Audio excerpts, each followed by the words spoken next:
And the stream deck fell down, so... Hey everyone, hello! Hello, hello! Hello, hello, hello, hello! Hello! Hello, hello, hello, hello, hello, hello, hello, hello, hello, hello. Welcome, welcome. Oh. Look at me, Foxx, look at me. I'm not looking. Put you in performance mode, can't see anything. La la la la la la. You know you want me. Ingredients, nonsense and more nonsense. Wibblekins. What are the ingredients in this pot noodle? Answer, they are incorrect. Beef and tomato. No, incorrect and incorrect. Yeah. It's the wrong colour. Your colour balance is clearly not right. Yeah. You've not even got like a gallon of soy sauce in there. Why would I have? Or butter. No. Why would I put butter in it? You need to go and watch my video on how to make the perfect pot noodle. Then you'll learn. You haven't got. Comes as it comes. You don't have any little boluses of bread. No, I wouldn't have, would I? You always need a bolus of happiness with a pot noodle. Have you ever put a pot noodle in a pita bread? That is nice. That is nice. Yeah, I have done that. I've made pot noodle sandwiches. Ooh. Yeah, and you've still got to do a combination of chicken and mushroom and beef and tomato. I will try it. I will try it. I need to get myself some pot noodles, obviously, but I do need to try it. It is a taste sensation. To say that I've done it. I won't combine it with any others because all the others are rubbish. But, you know. No, that's right. Yeah, there's only Anyway, I will give you one thing. If I'm going to have like a lineup of pot noodles, green is obviously the first because it's the best. Then I'd put your brown and red nonsense second, but all the others are just rubbish. All the others don't even exist. And I'm including Bombay Bad Boy and the Doner Kebab flavour in that because since I found out it's just cumin that they sprinkled on it to give it that flavour, it's rubbish. Yeah, no, I don't do none of the other flavours, mate, as you know, because I am useless. You are. Anyway, yes, welcome everybody. Hello. Hello everyone. Hi. How you doing? Hi. I sound like... Never mind. Yes, welcome everyone to Warhammer Sunday. What a weird start. Welcome to Warhammer Sunday, that time of the week when Colin and I sit down and do some Warhammer goodness and just talk rubbish and mock each other. You may know... Hang on. There's something outside my window and it's buzzing. Go away. Don't you dare be a wasp. Be the world's largest wasp. Yeah, you may notice, by the way, there's only two of us again this week because someone is far too busy having a barbecue. And no. Yeah, they're far too busy having a barbecue because all the family want to congratulate them on the new job and he's the best cook in the family, so therefore he has to do all the cooking, so he can't come sit in the barbecue. Now, lame. Well, yes, but no. It's lame. But it's not as lame as it could be because it does involve the meats. So he's got a little tiny sliver of forgiveness. But it's still gets a finger of shame. Yeah, he gets a finger of shame. It's still an ocean of shame and sadness. But with a little tiny islet of a little tiny rock outcropping of acceptability because it's meats. Anyway, yes. Welcome. So we're doing our own comments chat readout today, so I've struggled with it. Oh dear, how well's that going to go? Yeah, so anyway, welcome everyone to Warhammer Sunday. As always, we're going to be cracking on with some builds. And before we get going, although we've been going for 10 minutes, a quick shout out to everyone who needs to have a shout out, the people that make my content possible. Of course, my corporate supporters, goblingaming.co.uk and emodels.co.uk. Your one-stop shops for all your model making and tabletop gaming needs. Links in the description below the video. Go and check them out. Go to those links. Tell them I sent you. I make some money. Hooray! I can eat for another day.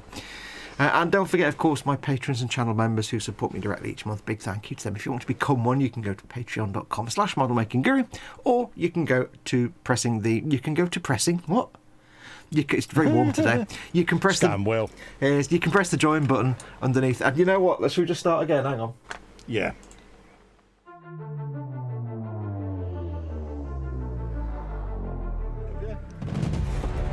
Right, should we try that again? Hey everyone, welcome to Warhammer Sunday. So to my channel members, they can become a member by pressing join underneath any one of my videos. Either way, patron or member, you're supporting this channel. You get access to lots of cool stuff and the free 24/7 Zoom offline live hangout as well. Don't forget, of course, my co-host here, Colin. You can support him the same way. You can go to patreon.com/Festa67's workshop, or you can press join underneath any of his videos to become a member or patron of his channel.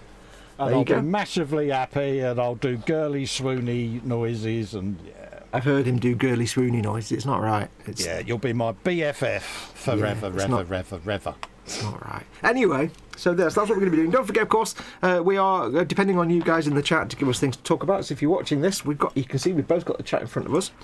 Yeah. If you're watching this and you're in the chat, say hello. Don't forget, if you want to catch our attention, you can put at Model Making Guru or at Festa67's Workshop, or you can just press the dollar symbol to do a super chat. That way, it supports the channel, and there's no way we can miss that because we get a coloured box on your comment. Absolutely. If you're watching this embedded in Facebook or Twitter or anywhere else, just click on the YouTube icon on the bottom right and you can come and join the live chat. And please do, because it gives us stuff to talk about. Because otherwise we'll be sitting here just going, I'm gluing this to this and I'm gluing that to that. And you're most welcome. Yeah, it's not very exciting. So there we go. So that is today. So anyway, Colin, the host that did turn up, how are you doing today? I'm all right, my fellow co-host whose screen I can see next to mine. Lovely to see you, mate. I'm sitting here stewing a see what you beef and did there. tomato pot noodle. You did, didn't you? It I was saw good, what you wasn't did it? there. Did you just, I really no, want I'm to put noodle down. I haven't got any. I'm fine and dandy.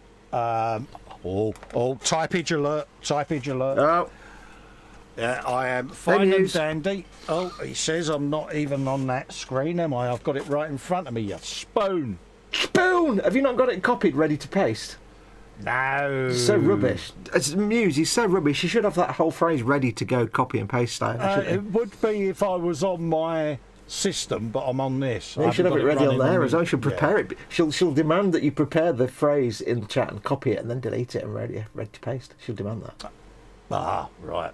There you go. You see. But the visual huggage. There you go. I can see. I'll tell you what I'll do. I'll clean my paintbrush and I'll do it properly. You do. Clean your. What do you mean you clean your paintbrush and do it properly? Why? Because it literally, I spotted it just as I put some paint on my paintbrush. This is the normal thing when we stream. Normally, the minute I put something on my paintbrush, I have to do something. And yeah. Okay. So yes. know. So what are you going to be doing today then, Col? How you've been good this week? What is your plan for today? You've been fiddling with your. I am doing a bit on my. He's asked me a question now, isn't he? have. I'm doing. Yeah, I am doing some brush painting on my Ork truck, mate. Ooh, coming on nice. But currently, I am typing in proper hugs to Muse because that's the most important thing at the moment for me. Yeah. You're so rubbish. There you go. You're There's so, the so not huggages. prepared. You think you'd be prepared by now? No, I'm useless. Normally, I have it as a copy and paste, but I wasn't logged in on my computer. Wasn't logged in on his computer. No. So if you're not logged in on your computer, it doesn't matter. Joke died. I overthought it Yeah. and it went wrong.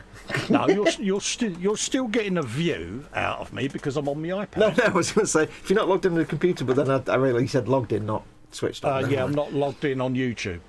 I don't know. I don't know. Words, Cole. Words, says Muse. Anyway, Absolutely. so you're going to be fettling with your Ork truck, which is coming on nicely. Absolutely. Which, of course, Yeah, you- I am doing a bit of fettlage on that bad boy. Which you completely built in 10 minutes. Yeah, there 20 or minutes. thereabouts. 20 minutes. Yeah, 20 minutes. You with took your time. with a break. Yeah. Now, I forgot to ask you, of course, I must set my alarm for you. Because, of course, I do. You've got yourself beverages and you've got your snacks. Don't need to ask you about snacks. Shut up. Yeah, conveniently, I'm not talking to you about snacks.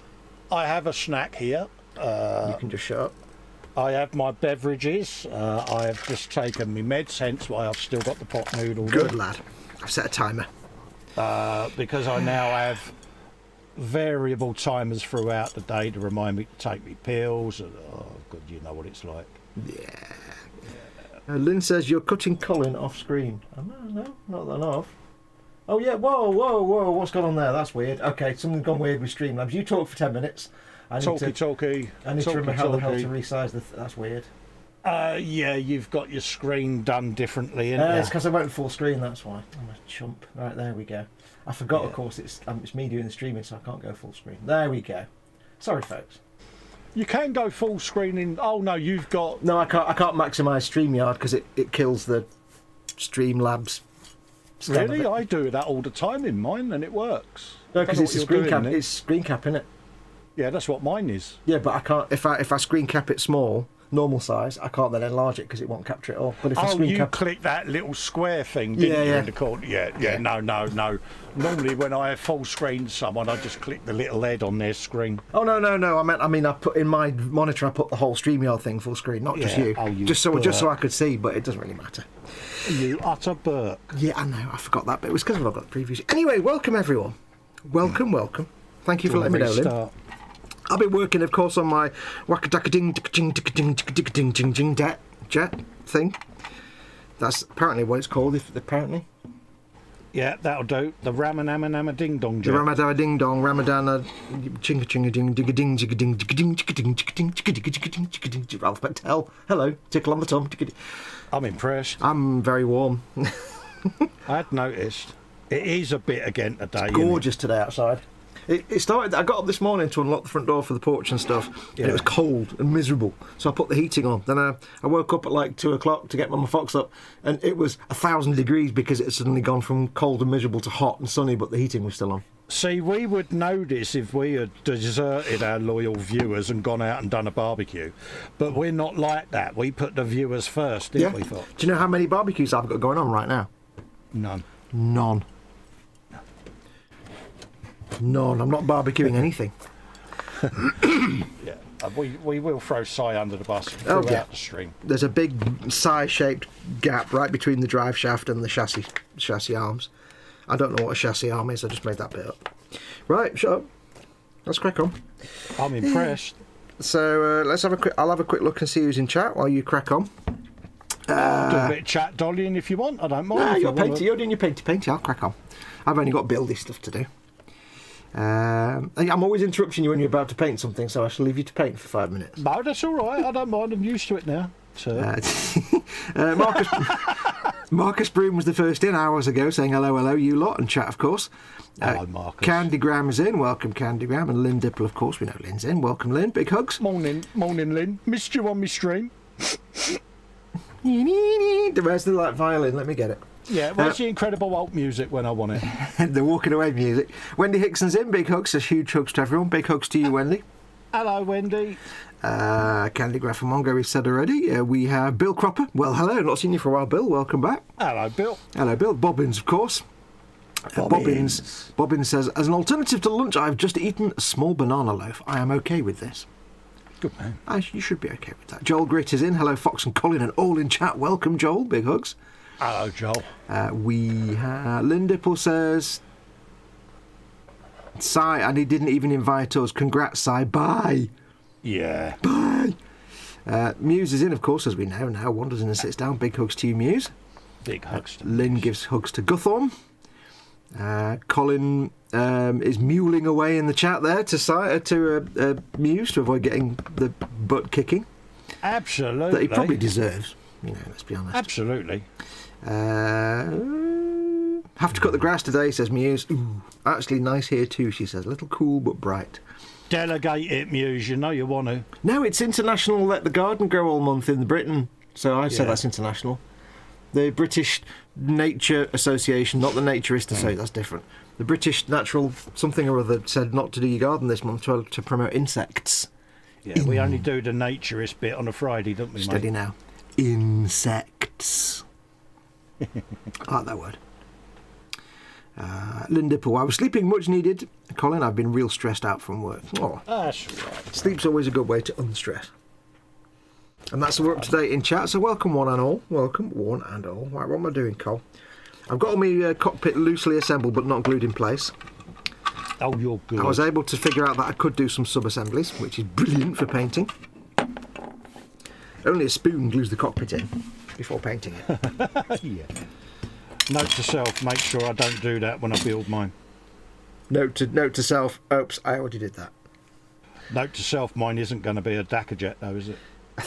You have to add on the end, next time I build one. Yeah. Note to self, don't do that next time I make one. I'm just adjusting my earpiece thing. Yeah, no I've worries, glued mate. the little tail planes on, so I've got to make the little rear shooty gun. The butt Oh, gun. right, yeah. Butt gun. Gun of butts. Now, don't forget, folks, in chat, please do, for the love of dog, give us stuff to talk about. You can talk about anything you want. No Yeah. politics and no religion, because I don't care. I'm not interested, and I don't talk about that.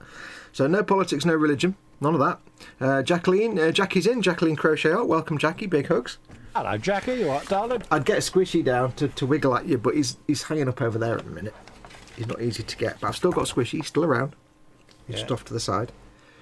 But yeah, give us stuff to talk about. Give us ideas, things to talk about, or whatever you want. Now, I have some news. Oh, is it good news? Do I do the... Yeah, I think it's good news. I think it's good news. They have revealed the next Doctor. Yeah, I saw that. Yeah, they kind of revealed it by the guy just did a really obscure Instagram message, and everybody's like, wait, what? It's like, I really think, like, they should... I don't know. They should just leave it unknown until they reveal it on the show. I don't know why they do that. But yes, they've revealed the new Doctor. The 14th Doctor will be an actor called Ncuti Gatwa, who I've never heard of. Yeah. Never heard of him. Am I right in thinking he's the first person of colour He's the first, to be the Doctor? He's the first black actor to play the lead role. He's not the first black actor to play the Doctor, but he's the first black actor to play the lead Doctor. Oh, isn't he? I don't know, mate. Is there No, been one before? there was the in the couple of episodes ago. There was the Joe What's-her-face, I can't remember her name, who played like the Doctor that the Doctor didn't remember because it was before. She was a previous Doctor from way back in history that our Doctor didn't remember, and she was brilliant. So but that was like that was before the 13 Doctors that we know now, apparently. But yes, so he's the first black actor to play the Doctor, lead role of the Doctor, which is great. Fair play. I've never heard of him. Long overdue. Yeah, never heard of him. I managed to see a couple of little bits of him. He's in some series on Netflix. It seems good. Everybody's singing his praises, so that should be good. Fair play to him, I'm just glad it's not that Ollie whatever it was that everybody was rumoured it was going to be. Ollie Murs? Yeah, I don't know, actor. Oh, right, don't know. Ollie something or other. He's just kind of really got a punchable face.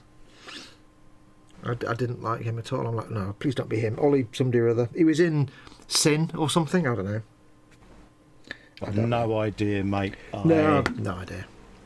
Ollie somebody or other. He was rumoured to be the next one lined up, but I looked at it and thought, oh no, he's just eminently punchable, I think. Dare I say it? Last time I watched an episode of Doctor Who, Tom Baker was the Doctor. Oh dear Lord! I'm just going to stop this entire conversation now. Then. Yeah, I'm not a fan. Whereas the wife is, she's a right Doctor Who nut. Right. So add to your list BBC iPlayer. They have all the Doctor Who's in the world.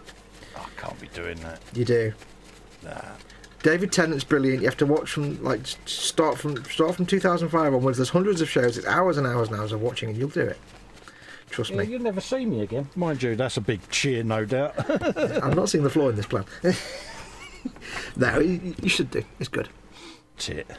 You're such a tit. I am. But yes. So Ncuti Gatwa.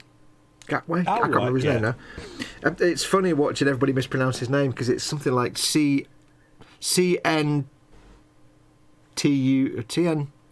CNUTI because it's a Nigerian name. CNUTI, but it's pronounced Ncuti. And like, there was one guy I watched a review saying, and they've revealed it, and he's called, and I'm going to butcher the name. I'm really sorry. It is this. I've not found out how to pronounce it. Well, it's like I've not found out how to pronounce it, and I'm thinking. I spent 32 seconds looking on Google and YouTube and found out instantly how to pronounce it. So as a YouTuber, you're not very good, are you, you moron? I haven't been able to find out anywhere how to pronounce it. Just didn't even bother checking on YouTube then. Idiot. Whoever this YouTuber was. So, yeah, seems quite good. Could have been worse, could have been me. What? Getting a TARDIS. I don't know what voice that was. I think I'd be a good Doctor Who. Wait, you. Dalek. Turn it in. Turn it in. You're having a laugh, mate. Yeah, you're having a bubble, wouldn't you? Behave yourself. You'd work a good Doctor. Yeah. I'd be a good Doctor because I never shut up, so that's probably on character, I suppose, isn't it? Would be funny. That'd be on character. Your evil plan will fail because I'm not going to shut up long enough for you to carry it out. I think you'd be a brilliant person to do that. I'd be the kind of idiot Doctor, wouldn't I? Yeah, I think you're eccentrically mad. You always remind me of Wilf Lunn. Who's like the remember British... Wilflon is like a British Adam Savage, really, isn't he? Yeah. You've got that mercurial eccentricness about you. Yes. You mean I'm an idiot? Yeah, pretty much. I was trying to word it in a way that Oh, sounded complimentary, Don't whereas you dare actually try and it's- be complimentary. Yeah, Stay true to your nature, Colin. Mock. yeah. It's as much of a tit as you are, mate. There you go. That's better. Now You natural feel balance better is now. restored. Let's have a quick look at the chat. Lynn gives hugs to Jackie and Kevin. Oh yeah, hi Kevin. Hi, Kevin. How are you, buddy? Mew says I only cut the front and side bits of the yard and let the rest go for a bit for all the bumbles and such. Yay, bumbles. Good girl. I'm watering my dirt/weed/grass, says Lynn. Got to keep the dust under control. My yard is natural weeds/grass, whatever. Yep, I tried to keep it dirty. Lynn, can you not get like a giant saguaro or saguaro, whatever it's called, growing in there? You're in New Mexico. Go on. Can you not plant a little tiny baby? Is it saguaro? The big massive cactuses? Is it? Oh, yeah. The ones that look like everybody thinks cactuses look like? The saguaro. Yeah. I've driven over a few of those in Cyberpunk. How are you getting on with that? I love it. How did your stream go of it, by the way? Because you was nervous that it would drop out and faff about and... It was fine, actually. It looked good. It's cool. It's challenging because the game itself is like 60 FPS, but I can't stream 60 FPS. My computer explodes. I mean, I can, but it's just it's a lot of effort for the computer. Yeah. So I did it at 30 FPS with the ray tracing mode. But when you play it on a proper telly, if you put the ray tracing mode on that's at 30 frames a second, it looks like absolute ass magnets. Yeah. Because it's like really juddery and it's like, and when you jump, everything Yeah. smears and streaks. But for some reason, doing it through my Elgato at 30 FPS and then onto the PC and then out to YouTube seems to make it look kind of smooth. So it looked all right. Oh, cool. It came out okay. This compression artifacting's still there, but I suddenly realised I did some... Because, my problem's always been that to get the decent codecs to encode your stream, YouTube demand that you do 1440p or higher resolution, and then you get the nice VGC 9 or something, whatever it is, and that's when whatever you stream out looks brilliant. Below that, like 1080p, they compress it to hell and it looks like absolute garbage, all pixely and horrible. And I always thought that was my broadband that wasn't fast enough to do that, but I found out that YouTube consider 1080p to be up to 6,000 kilobits per second, which is terrible. But I set mine to like 13,000 kilobits, 14,000 kilobits per second because I've got 15, 16 meg upload. And they say 1440p to them is between 6 and 13,000 kilobits per second. I'm like, well, I can do that. I just can't do 1440p because my graphics card built into the motherboard tops out at 1080p. So I'm like, it tops out at 1440 by 780 or something like that, which is 1440p. So I suddenly realised that if I get myself a nice little graphics card, I might be able to actually do a decent stream because it's not my broadband that's another problem. Now I'm like, ooh.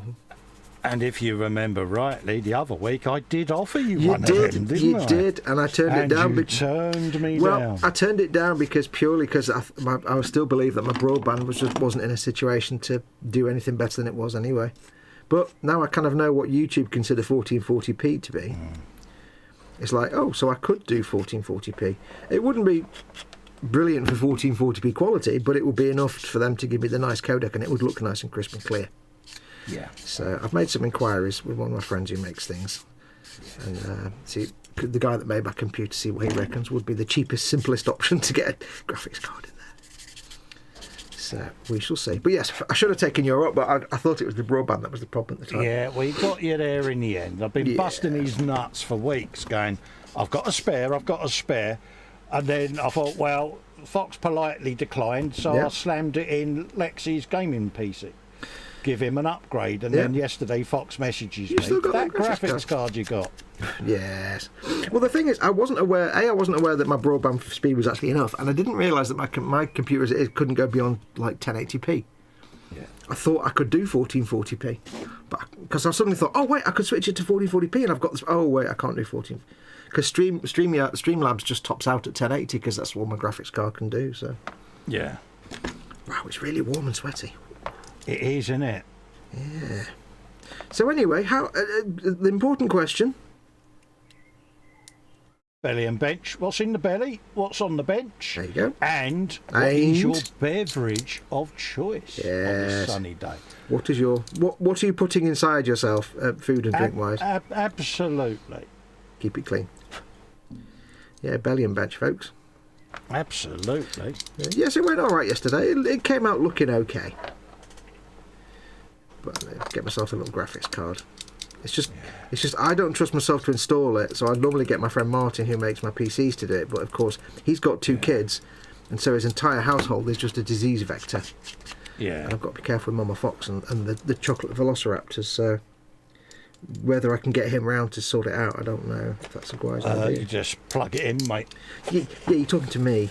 I know. And then you have to install drivers, and that's where it all goes to nonsense. And then yeah, it wouldn't work that way. No. I gave you the benefit of the doubt there, and immediately felt the urge to retract that statement. Yeah, like plug and play is like it's a lie when it comes to me. You know what? When I was a little tiny kid, I had the thing where you put the square peg in the square hole and the star peg, and it didn't work. Yeah. It didn't work. Just imagine you there with an hammer. It won't fit, mum. Yeah. I'm so inept when it comes to things like that. So yes, such nonsense. So yes, I shall have a look, see what. Don't need to be expensive, just because at the moment my graphics card is built into the motherboard, which is it's kind of all right. Yeah, which is biblical arse basically. Yeah, I mean for what I use it for, it's okay, but I'd like to go beyond 1080p. So. And also, it means I'll be able to render my videos a bit faster. But well, this is it. You're doing a bit of gaming, and at the end of the day, you could do with a bit of oomph.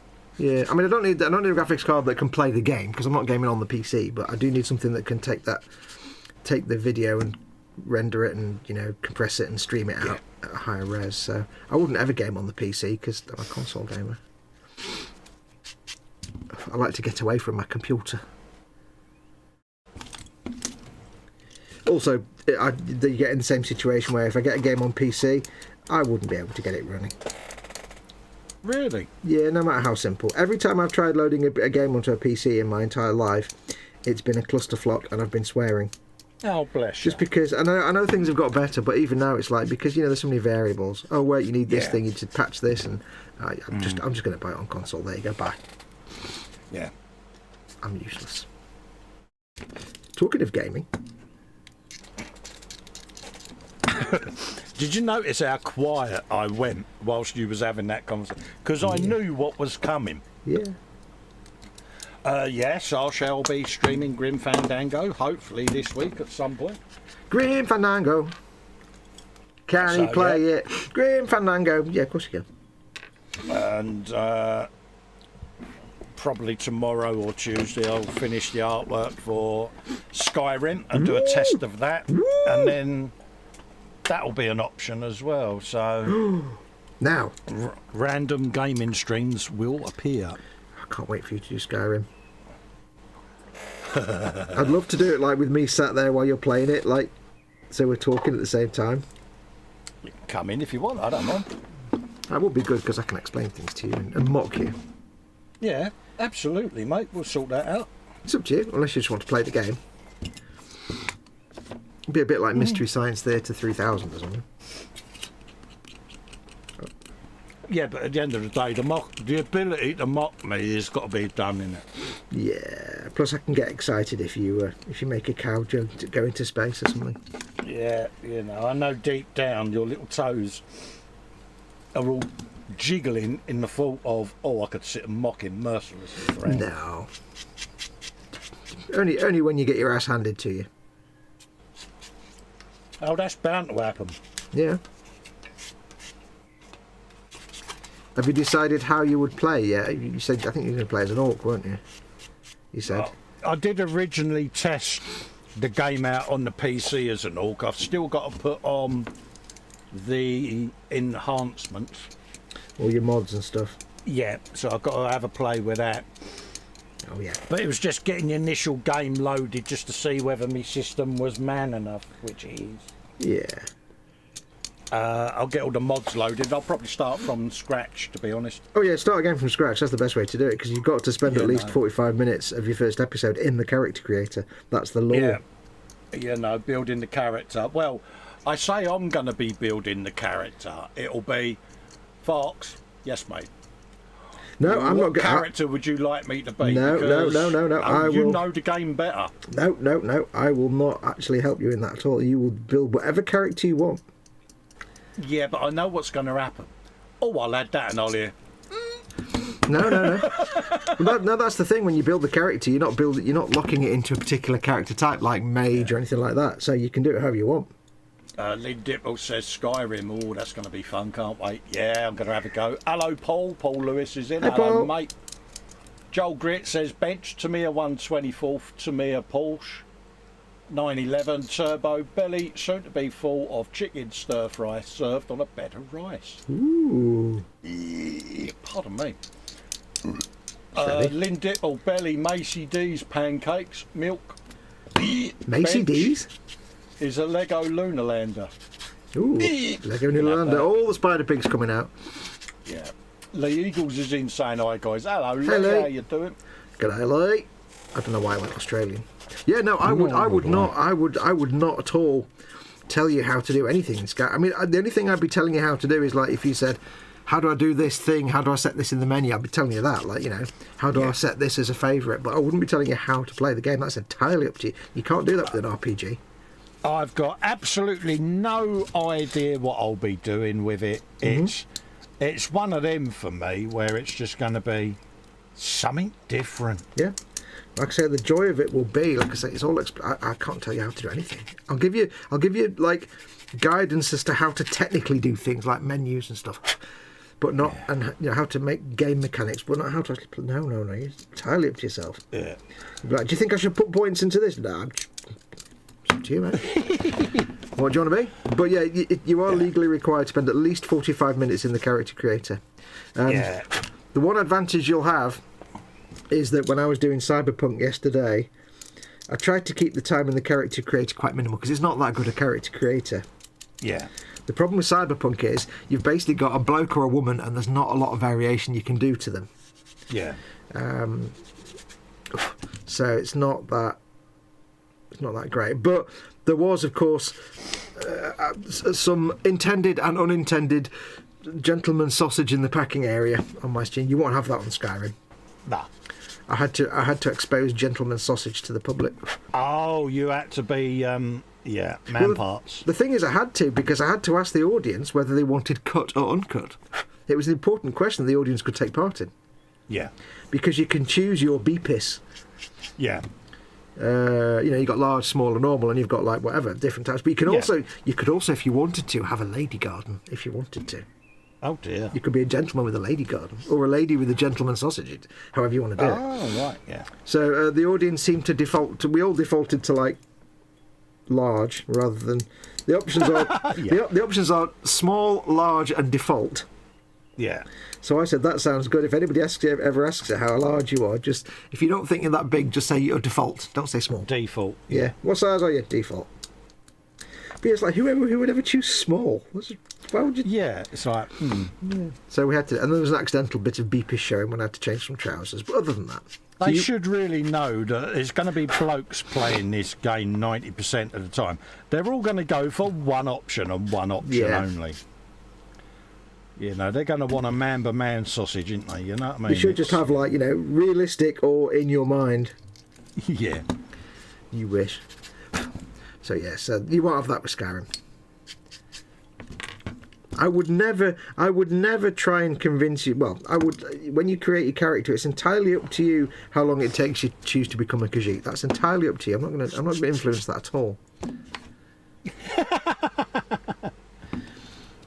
And, you know what type of fur and ears you want. It's entirely. I'm not going to influence that at all. Of course you're not. I can't make that decision for you when you choose to be a Khajiit. See, he's off already. He's brilliant. No, you be what you want to be. Yeah, you've got to come in because I think just for the comedic value of mocking and ripping the the pee out of me whilst I'm trying to learn how a game is like. And I will be honest. Comedy gold, isn't it? I will be honest. If I could have somebody in with me when I'm doing my game streams, it would make life, because it's hard work doing a game stream when you're by yourself. Yeah. Because it's like doing a stream by yourself, but you're not even doing like modelling and stuff. You're literally playing the game, so you can't really interact with chat that easily. So having someone there will certainly be good. But it's up to you. You can do it by yourself if you want. No, that's all right, mate. You're more than welcome. You know that. See how it goes. I think it'd be funny. Yeah. It'd be like, yeah. Why not? I'll be like, Colin, which bit of that dragon is the size of France made you want to reward him with your tiny little knife? I'm going to go and have a look in this cave, and it'll be, ooh, and they'll be like, yeah, I could have told you that you'd get eaten. Oh, cheers, mate. I'm going to go and look in this cave that's called Cave O' Bears. What can possibly go wrong? Yeah. No, you'll be fine. You'll be fine, mate, no problem. Yeah. But yeah, go in there, mate. Yeah, okay. I could have told you you'd get eaten, but it wouldn't have been as funny. Cheers, Do mate. you think I should? Absolutely. If ever I say yes to an idea you come up with, then it usually means you shouldn't do it. Because should I go up the 7,000 steps while I'm only level 2? Absolutely. There's nothing up there to worry about at all. Yeah. And that'll be the thing. It'll be, whatever his answer is, I will do the complete opposite, because, Sorry, I'm just coughing along up there. That's all right, mate. I thought you had dropped out then. No, I suddenly had to do a manly coughage. Bit of a Bob Fleming. Manly coughage. Hark at you with your optimism. Oh, yeah. I like to, pretend I can be what I can. I read The Little Train That Could, or whatever it was. Beat the devil out of it. Kevin Stevens is in. I'm Uslin and Paul. Hello, Kev. Hey, How Kevin. you doing? Paul Ditter is in, saying hi, kids. Hello, Paul. How Hey, you Paul. doing? Welcome, my friend. I like these people that come into chat on our streams and say hello to everybody except us. Yeah. Very rude. Can't say as I blame them, though. I'm only joking. Yeah, we're the talent. We're the entertainers. The background noise. Yeah, we're just the garnish, mate. Yeah, we're just the little leafy things. See, if Si Reynolds was here and not doing a barbecue, he'd be the steak. We'd just be the leaves. Yeah. He just knows that we're going to give him so much stick. Yeah. We mean that we are going to give him. We do anyway. Absolutely. It's rude not to. So it's bad enough, it's not as bad as him forgetting on Friday. Well, I forgot. What? Paul Ditter says, hello, bumface and bumface. Are you happy now, Foxx? There's no way for him to talk to... trying to think of somebody in chat. I can point that out without offending anybody. I can't. No. Bumface and bumface. He's brilliant, isn't he? Don't ever change, Paul. Butt trumpet.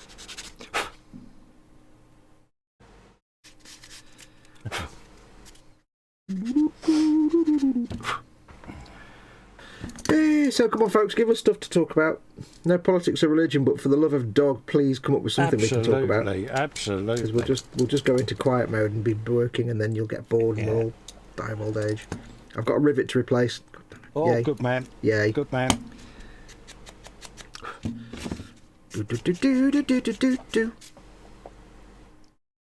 Oh, the mould line on this gun is so annoying. I can't get rid of it.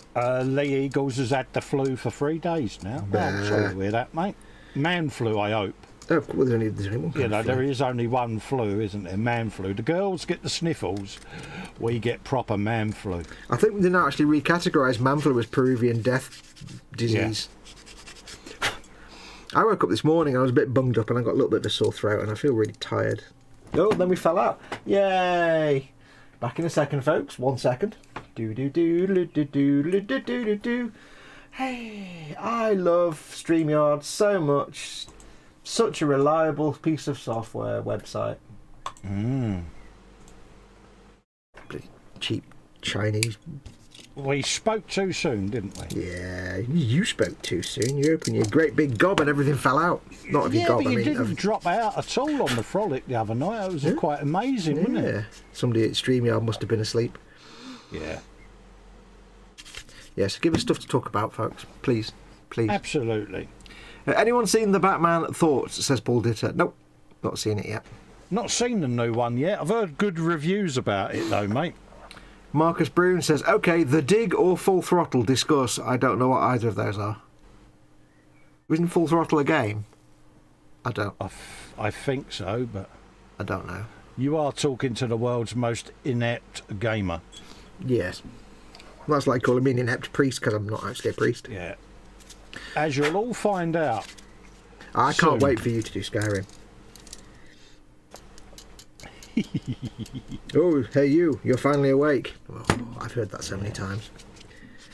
Yeah, you're not allowed to go too far when you're doing your testing. Yeah. Because it's got to all be fresh. Because it It's going to literally end well. I can see it's going to end well for me. it literally is like 45 minutes of the scripted stuff, and then at that point you're off. Go where you want, do what you want. So much fun. I'm just looking forward to having a good old looky-loo because I'm a bit of a nosy old fart and I like to know what's going on in the game and around it and all of that. So, I mean, I'll be slightly helpful. I mean, when you first start out, yeah. I will delicately guide you towards a place where there's some stones that you can get some, like, skill buffs right at the start. So I'll point things like that out that'll be beneficial, but, you know, I won't tell you how to play the game.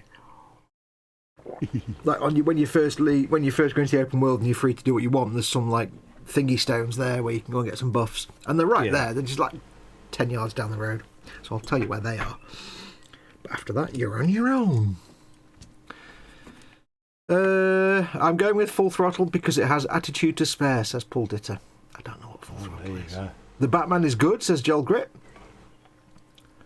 Oh, LucasArts Adventure Games. I haven't played either Full Throttle or The Dig. Oh. I've never heard of The Dig. I've heard of Full Throttle, I've never heard of The Dig. No. I've heard of like Day of the Tentacle and Monkey Island and stuff, but I never heard of The Dig.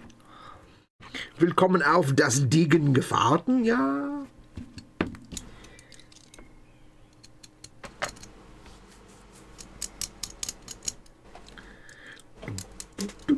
Yeah.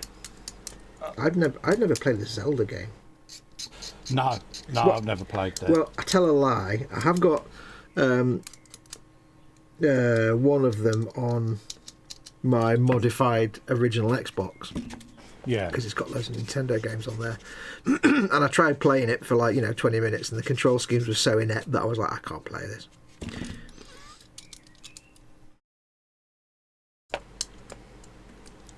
I think it was the Ocarina of Time. The one that's got the little thing that says, hey, listen, all the time. Is that one. Right. I played that for about 20 minutes, half an hour, and it was like, I can't deal with the control scheme. I tried Super Mario 3D. Oh, right. Again, this weird control scheme. I was like, no. I'm so used to first-person controls that when it's not first-person controls, I'm like, I mean modern controls. Because it was designed for like a controller with one stick. Oh, right, yeah. Things like that. I'm like, no. Or an N64 controller. I'm like, no. Yeah, you're set in your ways with your controllers. Yeah. I tried playing Siphon Filter on the PS Vita once, which is an old PlayStation 1 game. And again, it was before the established left and right stick. Yeah. And it was an old PlayStation 1 stick, so it only had one stick and one D-pad. And had D-pad and buttons, didn't even have sticks. So I was like, I can't play this. Games where you've got to move the cursor. It's like you've got to move the cursor around the reticle to then lock on something because it's not true first person. Can't do it. Time Splitters 2. Nope. Candygram says Grim Fandango was an awesome game, great art and great soundtrack, and a really unique setting. It's a real classic. Funnily enough, I love it. Funnily enough, Colin. Yeah, I know. Funnily enough.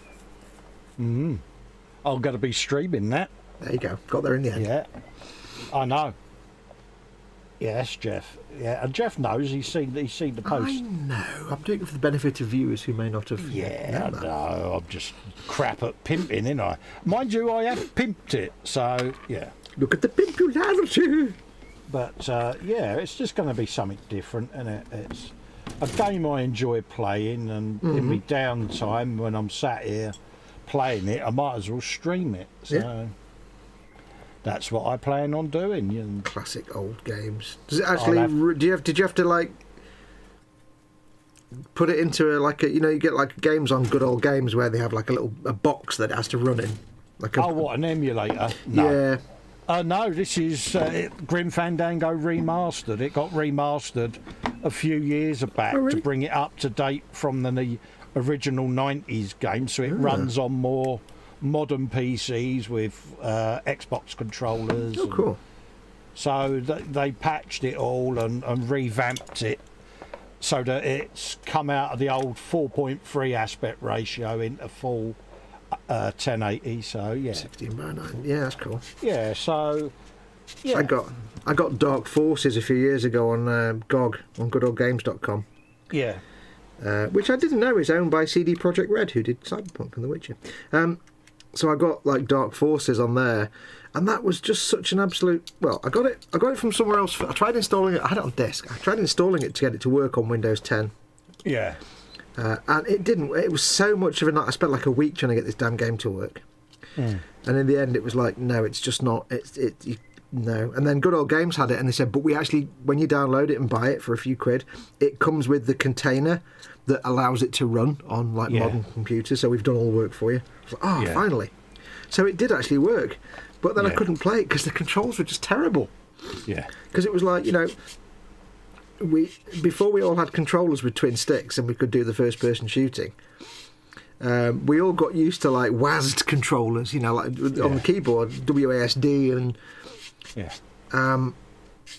But Dark Forces wasn't even WASD. It was some weird ass control scheme. Yeah. Now I played it back in the day when it came out, and I had no problem with the controls. But that's because it was one of the first person games I ever played. Yeah. So whatever the controls were for, I accepted them and learnt them. But then as soon as I got into WASD on the keyboard and using mouse to aim, I forgot that. So when I went back to play it, I'm like, I can't cope with the key bindings. It's just, it's terrible. But there's no way to change them. No. I hope one day they bring Dark Forces out on console, just as a remaster. That'd be great.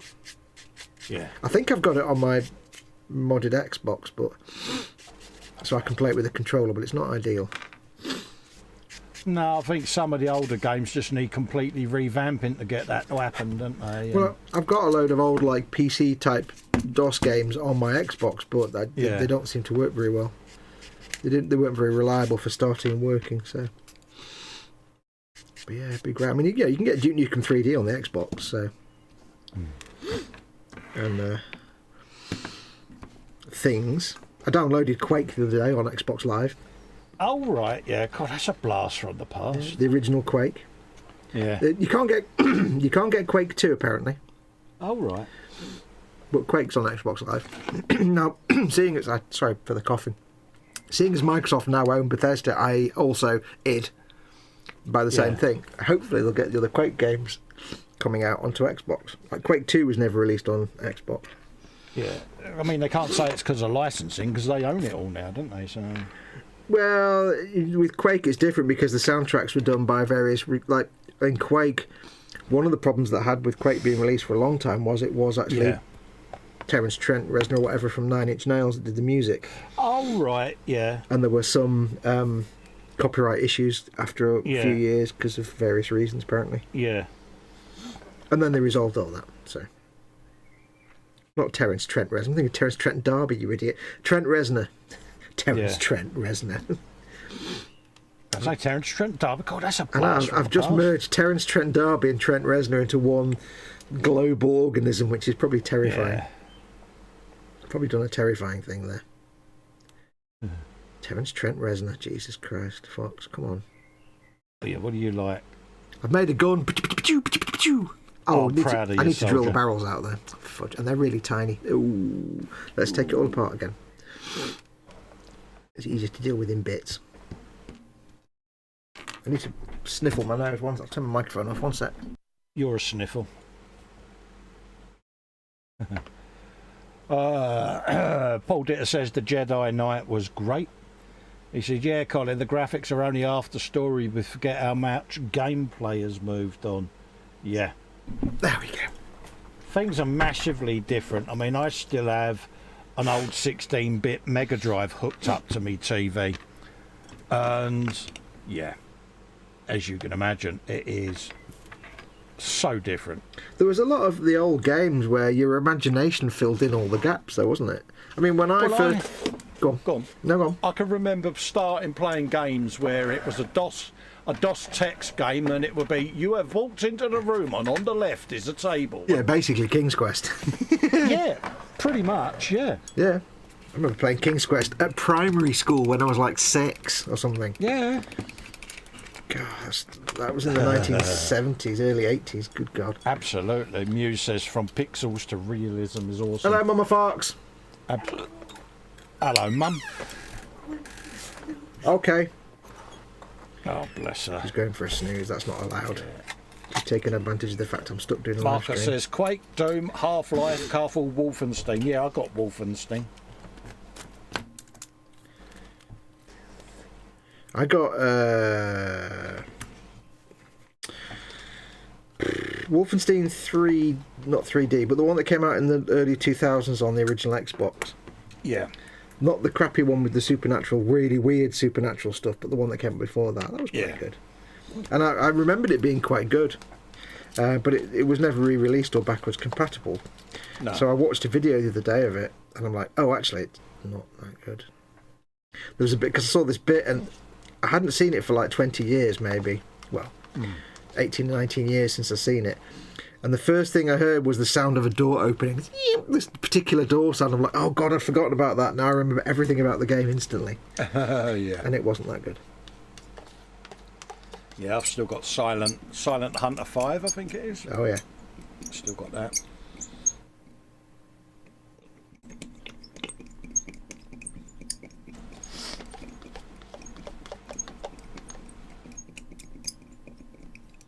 Paul Ditters says, I won't hug Mama Foxx as he is the contagious.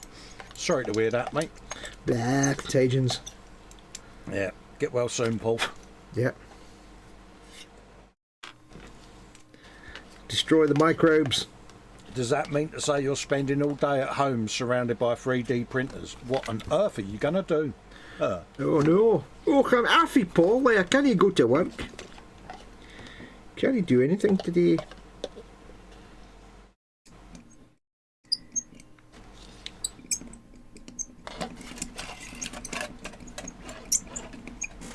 A noodleage of the pot consumed. I'm not even looking at screens or listening to words. I'm doing really well. I am voluntarily going to stand up as well. You can voluntarily shut up about pot noodles. Wibblecans. I deny everything and nothing at the same time. Well, see, I don't buy the food, so, you know, the reasons there isn't, you know, the reasons there's no chicken and mushroom, do I need to tell H you're blaming her? But no, it's your fault because you didn't say to her, only buy chicken and mushroom because the rest are all garbage. So it's actually your fault for not making that clear to her. Oh, so you're throwing me back under the bus. Exactly, where you belong, dude. Under that bus. You're good. You are good. There's a reason it's known as Festa's Overbus.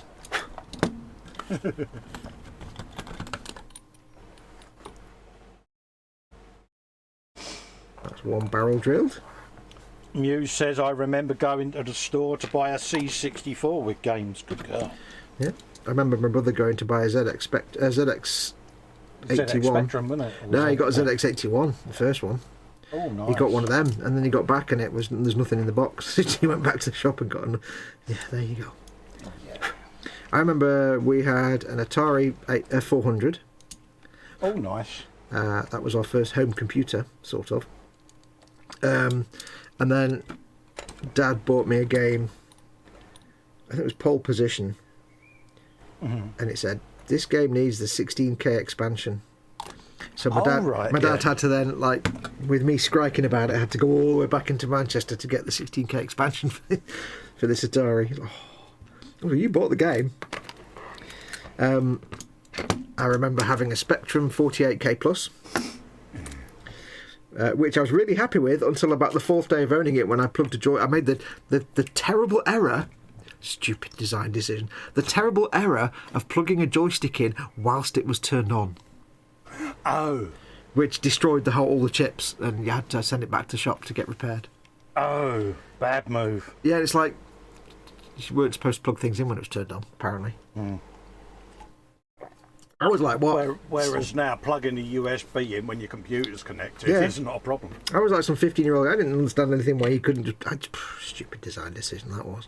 Paul Ditter says, Atari 2600, 4K of memory. Classic. Yeah, we never had the games console. We had the 400, but that was...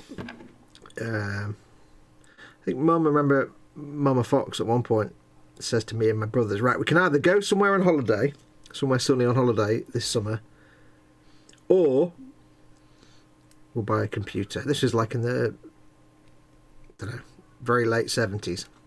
Or we'll buy you a computer. We're all like, computer, because we didn't care about going to the beach for a bit. My first PC was a 386. Yeah, my first PC was a 386. I think everybody's was. Everybody of any worth. CRT monitor that was about the size of an ice cream tub.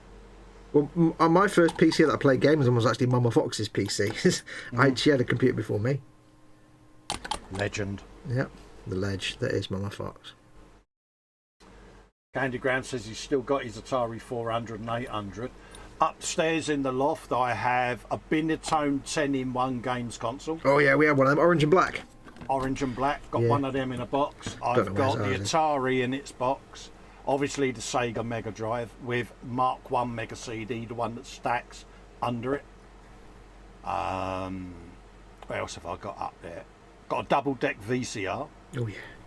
I had a super stupid moment of actually when I was clearing away the space to put this workbench out. I threw out an Atari 400. No.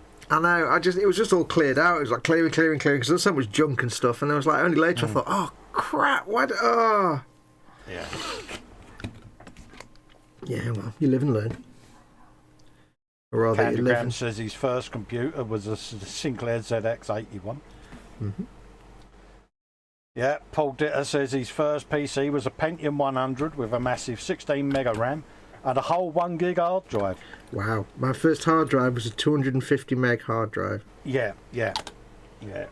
My first hard drive was in megabytes. I've still got it actually. It's on the shelf outside this room in the hallway. Seagate 250 meg. Oh yeah. Drive of hardness.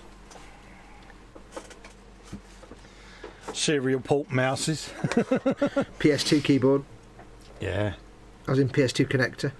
It used to get it was really confusing when you used to have like PS2 mouse and PS2 keyboard, because especially in the days when the PlayStation 2 came out, you're like, well, absolutely. Everyone would go, oh, how are you managing to run the PlayStation stuff? No, it's a PS2 connector.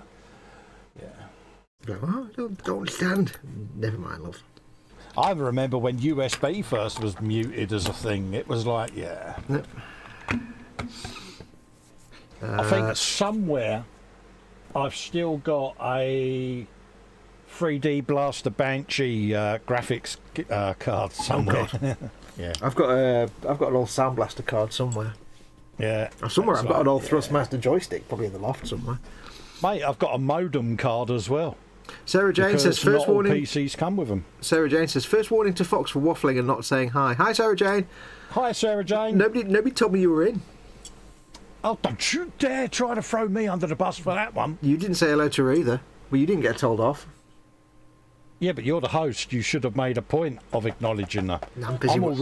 I'm already good because I'm busy doing stuff. Ooh, that was a super chat from Marcus Brune. Thank you very much, Marcus.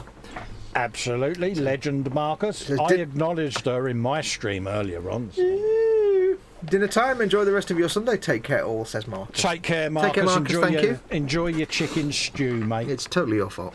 Just don't even. Absolutely. Blame me. I don't mind, mate. It's always your fault. My PC habit was so expensive I ended up with writing game reviews to pay for it, says Paul Ditter. Yeah.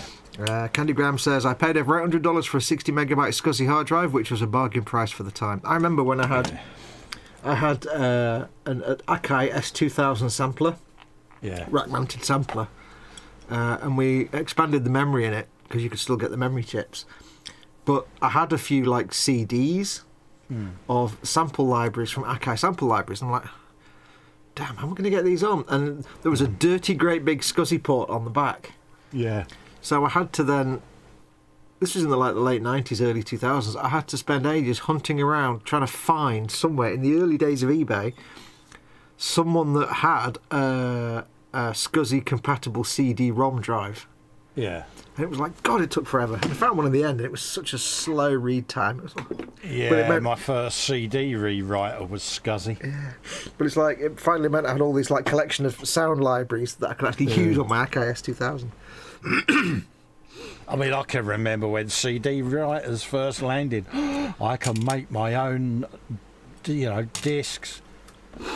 My car... Now you don't see optical drives hardly, do you? Well, my car's got a CD player in it. It's not got any MP3 connection. It's 20 years old. Yeah. So when I want to put music on my stereo in my car, although my stereo is broken now, I still have to burn CDs. Yeah. So about 3 years ago, I thought I need to get the DVD drive in my computer to stop working. So I need to get like a little CD RW drive just so I can burn some CDs for music for my car. Yeah. Could I find a little USB CD rewriter? No. No. In the end, I found one, and it was like it had all this like Victorian text on it. It was like, what? Very weird. Couldn't find any CD rewriters anywhere. No, because optical media now it's not a thing, is it? No. Oh, there's no bombs on this. That's good.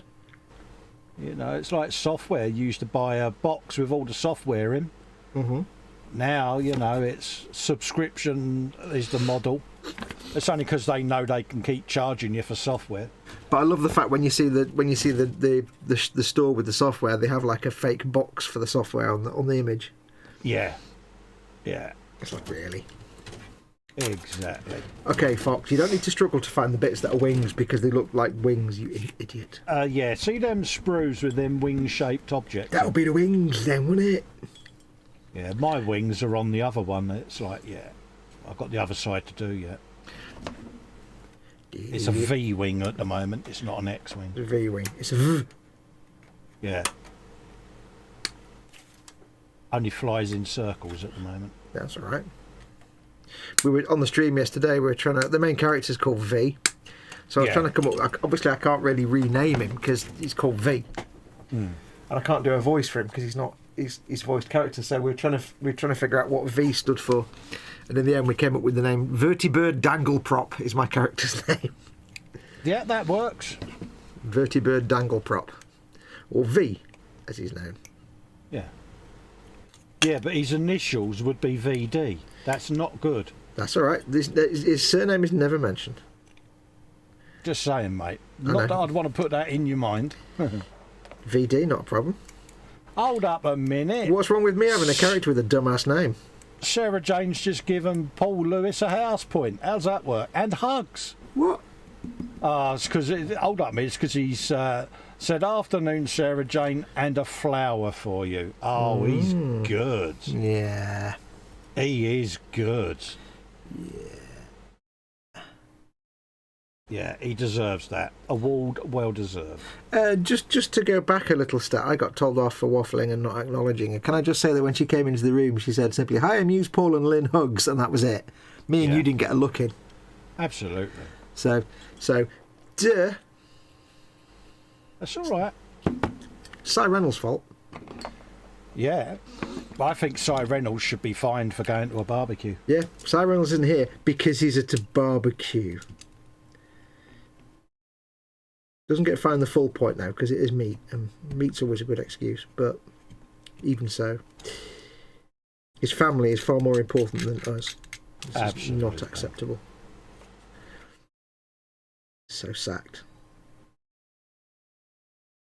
Absolutely. He's probably sitting there going, they probably haven't read the chat yet either. Well, yeah, you're correct, sir. Yeah. I don't know. Hey, Paul. Oh, bless you. Have a house point and hugs. Second warning to Fox, as that was after I was in chat. Oh. Did I not scroll back far enough? You're bad. I'm not bad. It's my fault for not telling you, though, isn't it, mate? Yeah, absolutely. But you don't get told off there. That's the thing. You don't get any bad points. I did. I was getting fined and bad warnings and everything in my stream earlier. Were you? Yeah, I was proper naughty. Oh dear. That'll learn you. Yeah, I think that she was that disappointed that she may consult H. Oh dear, that's a threat. Yeah.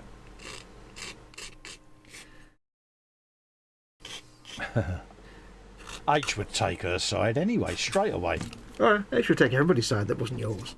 Absolutely. It's like, yeah, mate, any opportunity she can, she'll throw me under the bus. It's like any time you say to H, look, whose side are you on? You just get that look as if to say, you really need to ask that. Yeah. Was that a special question or what? Yeah.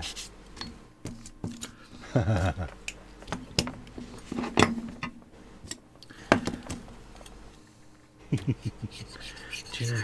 I don't know. What you doing? What you doing? Me? Yeah. I am scraping. No. Scraping mould lines away from the edges of the things with my scraping tool. With your scrapage of the panel line implement. I'm here to fix your washing machine. Let me show you my big tool. Yeah, I had to laugh the other day. Mama Foxx watches silly videos on Facebook all the time. Yeah. But because she's old and partly deaf, and because she's got her headphones on to listen to the TV, she has the iPad on full whack to listen to Facebook videos while she's watching TV. She watches TV with the headphones on and videos on her Facebook. I don't know how she does it. No. But she's watching these pet videos. You know, just pointless pet videos. 10 funny cats moments. But, you know, just mindless nonsense. But, for some reason, the producer of these videos seems to always put on the most porn-like background music. Oh, really? Which they probably think is just being funny, but it's like, I went downstairs and said, Mum, it sounds like you're watching hardcore 70s porn down here. Can you just turn it down a bit? Before the neighbours think I've got, beads on the curtains and stuff. Yeah. Speciality videos through the beaded curtain. Bless her. It's like whoever made them videos really didn't choose their music carefully or wisely. Yeah. It's that distinctive tunes that everyone recognises. It's like... Yes. So Lynn Dipple has been researching today's title. Oh, good girl. Because it's show number 189, Tamam Shud. She says the Tamam Shud case, also known as the mystery of the Somerton Man, is an unsolved case of an unidentified man found dead in 1948 on the Somerton Park beach just south of Adelaide in South Australia. Yeah. Oh, good. Which is true. The gentleman was found lying on the beach. He looked alive in the autopsy photographs. He just looks like he's just alive. And there's been great mystery surrounding this gentleman. I won't go into too much detail because, as always, the whole point of the title is to make you go off and do some Googling, because then you have a nice Google adventure on my account. But yes, he was discovered in 1948, and ever since then, mystery has surrounded who exactly this man was for various reasons, various quirks of the situation, including sewn into the lining of his jacket a small piece of paper with the words Tamam Shud. Which are the last two words in the Rubaiyat of Omar Khayyam. Later on, a man found that his car had been broken into, and in the back of the car was a copy of the Rubaiyat of Omar Khayyam with the last page. That bit had been torn out. Oh, wow. And there's all these weird things that went on from there. So, to the point where last year, I think it was, they actually exhumed his body, and they've taken some DNA samples, but nothing's been heard about it since. There's various rumours and theories as to who he was and people that have been related to the case and have been involved in it and stuff. So yeah, there's all kinds of weirdness around it. It's very strange. We do like an interesting... mystery like that. Yeah. Well Foxx, done, Lynn, then. How do you know what hardcore 70s porn sounds like? I'm 50. I'm 50 years old, for a start. I've there is an internet, and before that, there was, school. I don't think there's a bloke of our age that wouldn't know what Debbie Does Dallas is. Yeah, and that's 80s porn, that's different. But don't forget, when I was at school, the only porn available was hardcore 70s porn, because it was early 80s, so... Yeah. I was a teenager once. Yeah. I need part number 30. Forest porn. Forest porn. Oh god, yeah. Jeff says, I've had a Google alert for Somerton Man since Foxx first mentioned the exhumation, but there's been no news since then. Weird. Yeah, nothing at all. It doesn't take a year to do a DNA analysis. Yeah. Part number 30. Buried in an unmarked grave. Every teenager in this country at some point has discovered forest porn. Oh yeah. Also known as almost like a rite of woodland porn. passage. Yeah. Forest porn. Unless you live in an area where there's no natural wooded areas, of course. Like you live in a council estate, it's not going to happen. But I just never understood why it would be in the most obscure places. Because that's where your 15-year-olds go with their copy of Jizzle magazine or whatever it is. Yeah, but to just get away from their parents, they can have a look at these Rudy mags. Yeah, innocently enough, when they're like 14 or 15, they're going to go into in the middle of nowhere. You think, I'm going to have a look down. What's it? Oh, there's a carrier bag there. I wonder what's in there. There would it be rolled up copies of Razzle, and it's like Fiesta and stuff. I am in the middle of nowhere. How? I mean, it's more prevalent if you have things like wooded areas behind, say, housing estates or schools and things. Yeah. We have little areas of not woodland, but little sort of undeveloped areas, Yeah. Like behind one of my local schools, and that was where all the teenagers would hang out and smoke cigarettes and look at porn. Yeah. When you're 13 or 14 years old in the 80s. It used to be legendary. It's like forest porn, and before you knew it, everyone knew where it was. Oh yeah, where the best. And the best bit was, of course, when you're a teenager, that a lot of times there was always when you found a stash of forest porn, but you didn't know whose it was. Oh, I've done the wrong one. It was just a forest porn stash that it was not yours. It was just you'd go there and every now and then there'd be a bag. There'd be it's obviously somebody else's stash that you just stumble across, and it gets topped up, and you're like, brilliant. Yeah. I love that. Oh yeah, it used to be brilliant, wasn't it? Like, there's a new one in there. There's a new mag. Yeah. Because I was 12 or 13 years old. I wasn't able to actually get porn from anywhere because I was 13 years old. I wasn't going to my local news, so you had to go off what you could find or what one of your mates suddenly came across somewhere, or Nick from their big brother. Used to go in and buy your weekly copy of Beano, but you had one eye trying to wiggle out of its socket, trying to catch a glimpse on the top shelf. Oh yeah. Again, this is going back to the 70s and 80s. Yeah. When the only porn you could get was basically in a magazine. Yeah. Or when people started getting VCRs, very occasionally somebody might have a video cassette of some ropey old porn. Oh yeah, with the world's worst snowy picture because But then again, it tended to be just something innocent and harmless like Emmanuel, which even when I was 14 years old, I'm like, Emmanuel's kind of crap. It's not that good. Yeah.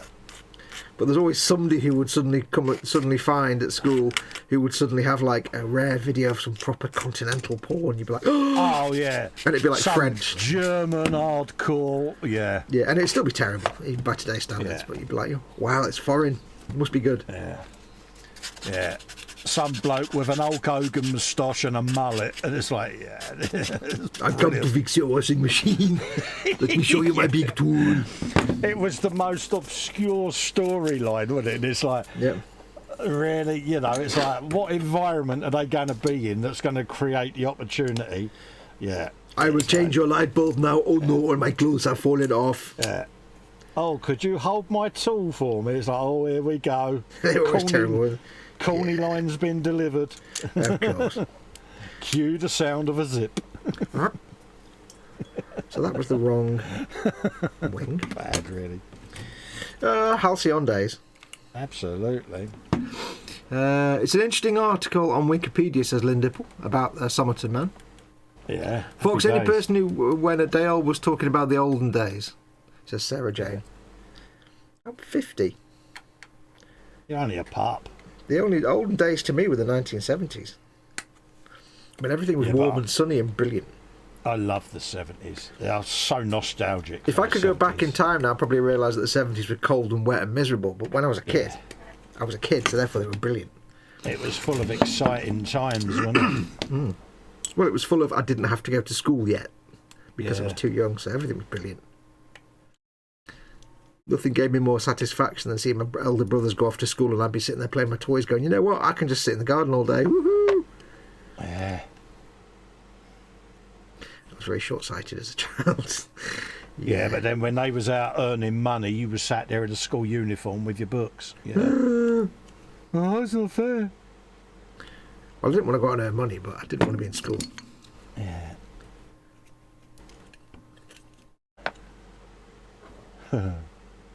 Music's going, geez, laugh out loud. Yeah, I know. What? Bad. I think she's going, geez, over our forest porn. Yes, to be British and a teenager in the 80s. I think it's a very UK thing. Yes. This country's got so much to answer for. Oh, yeah. Yeah, I probably would be quite surprised if I went back to the 70s if I could time travel. Because in my mind, the 70s were warm and sunny and orange and everything was orange and yellow. And in my mind, the 80s were grim and dismal and grey and wet and cold. All I'll say about the 70s is British Leyland strikes, 3-day week and power cuts and rubbish everywhere. Yeah, but the thing is, I was a kid, so I didn't see any of that. Yeah. So to me, it was all about toys and sunshine, and that's the thing. But when it was the 80s, of course, I was starting to be a teenager. Everything was depressing and grey and miserable and cold because I was a teenager and everything was depressing and cold. I don't suppose you remember the winter of discontent. Mind you, you're only 5 years younger than me. So. What year was the winter of discontent? 77, 78, 79, around that time. I would have been 6 or 7 years old, so I wouldn't have any. I remember power cuts and stuff. They were brilliant when I was a. Don't forget, when I was a kid, power cuts were brilliant. You get all the candles out and oil lamps. Do you remember and stuff. the really smelly paraffin heaters that you used to have in the rooms because no one had central heating back then? No, we used to have electric ones, like plug-in radiator. You'd plug it in and you'd turn the thing and it'd be like an oil-filled radiator. Oh, we used to have the paraffin thing, you know, with the old and paraffin light. We used to have an old oil lamp with the big long glass tube. Yeah. That was just an antique, but we used to use it in the power cuts and lots of candles. Yeah. The 70s was the era of everybody had lots of candles. Yeah. Excuse me. But no, we had little plug-in, because we were all single glazed back in those days, so winter was a cold. I remember winters being, even though the 70s were warm and sunny, I still remember cold winters. You'd have that many blankets on your bed that it weighed 200 weight. Yeah. But that's the weird thing, though. It's like,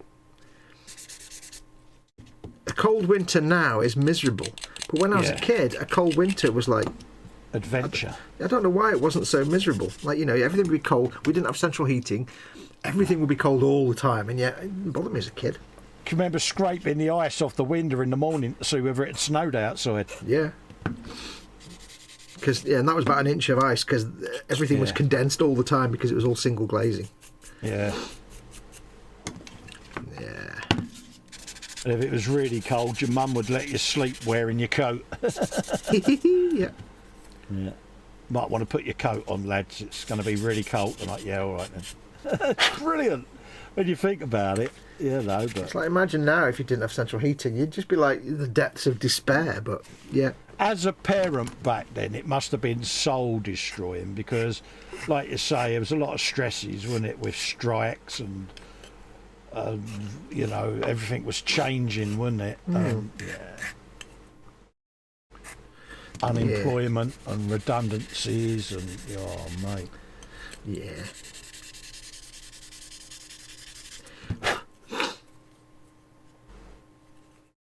That's nice and clean. Oh, no, it's not. Hang on. Little lumpy bit there.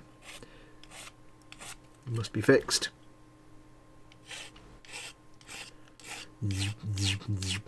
Yeah, my mum's nostalgic for the 70s. She thought that was great times because we was all young. Yeah. You know, she was proper mother hen, you know what I mean? And mums are mums, ain't they, at the end of the day? They love all of that. Well, it depends on, you know, a lot of it, how you view a time depends on how old you were and what you were doing at the time. If you had a good time in the 70s as an adult, then you remember them fondly. If you had a bad time...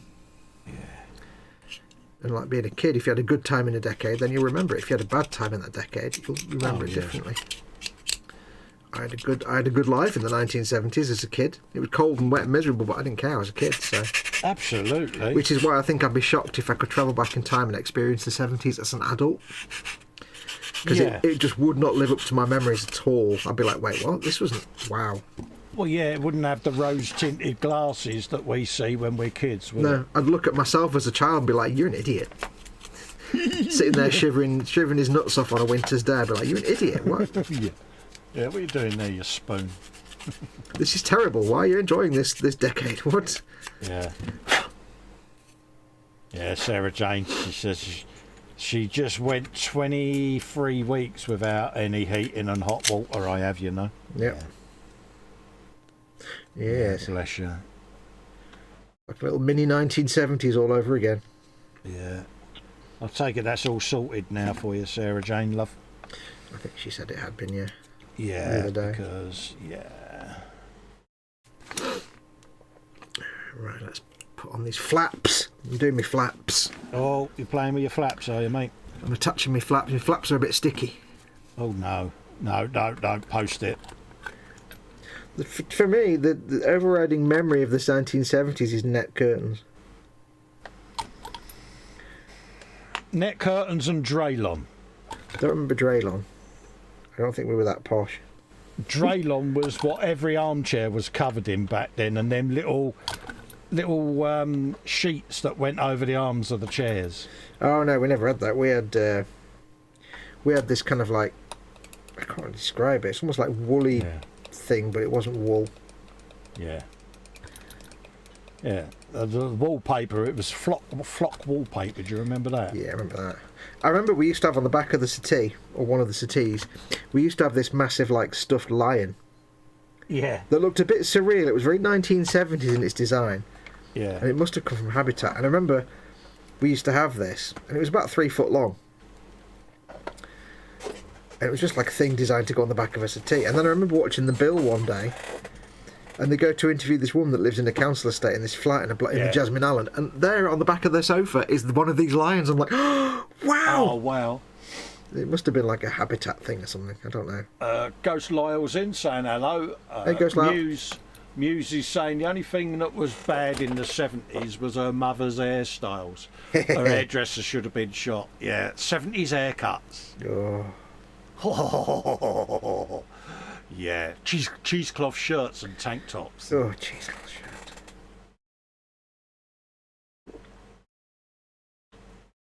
Tank tops, dear. Yeah. Trousers, they were always too short. Yeah, proper ankle swingers. Yep.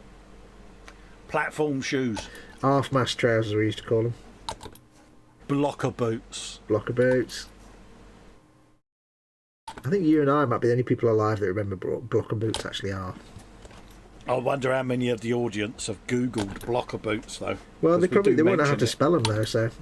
It took me a long time to find out about them when I tried to Google them once because I couldn't remember how they were spelt. Do you know, I'm going to put the link in the chat. But it's Blocker, B-L-O-K-K-A, isn't it? Blocker boots. Yeah, because, it's got to be done, innit? It must be done. Do it now. Show them your big tool.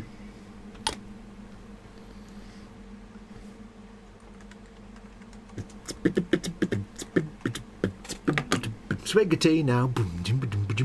Oh God, you have no idea, and yet I got all the picks.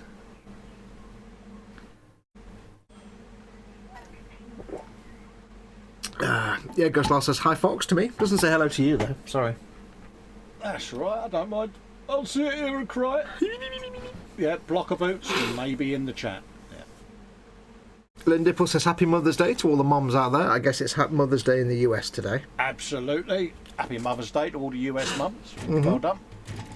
We've already had Mother's Day here months ago. Yeah.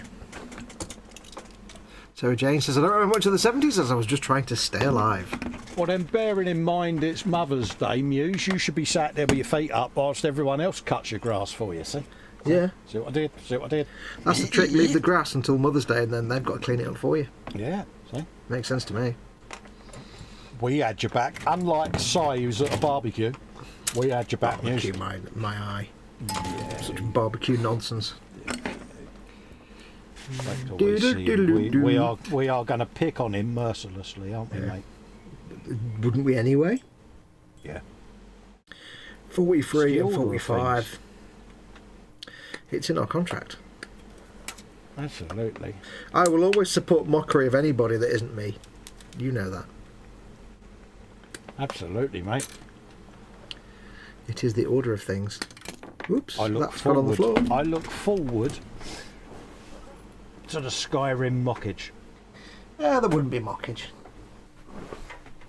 Right, that's an enormous piece that's just fallen on the floor and I can't actually see it, but it's enormous. What? Yeah, I didn't How did you lose that?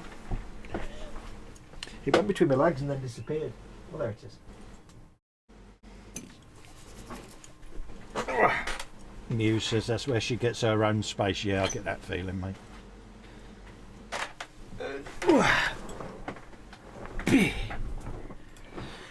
I should cut the grass at some point, I suppose, shouldn't I? Really? Really? Yeah, must amble out and try and kill off the Amazon jungle out there. Yeah. Only thing is now, the grass is so long, I'm worried that I'll start cutting the grass and it'll be all frogs everywhere, and I'll be like, oh no, little tiny froglets, because we've got the little pond. The moment I start seeing froglets jumping around, I'm like, okay, I have to stop cutting the grass now. Yeah. Downside of letting it grow so long. Because I don't want to hurt little tiny froglets. No, absolutely. I'm always cautious of things like hedgehogs and things like that. You know, we always, normally my boy will go out and have a bit of a shout around and that. He'll go out with a shotgun first just to clear them out. And then yeah. That sounds like a 1980s children's program. Shout around! Yeah.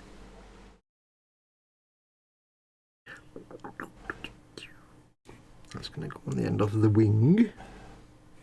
Oh, let me know that I've got to drill them out. Drill it out.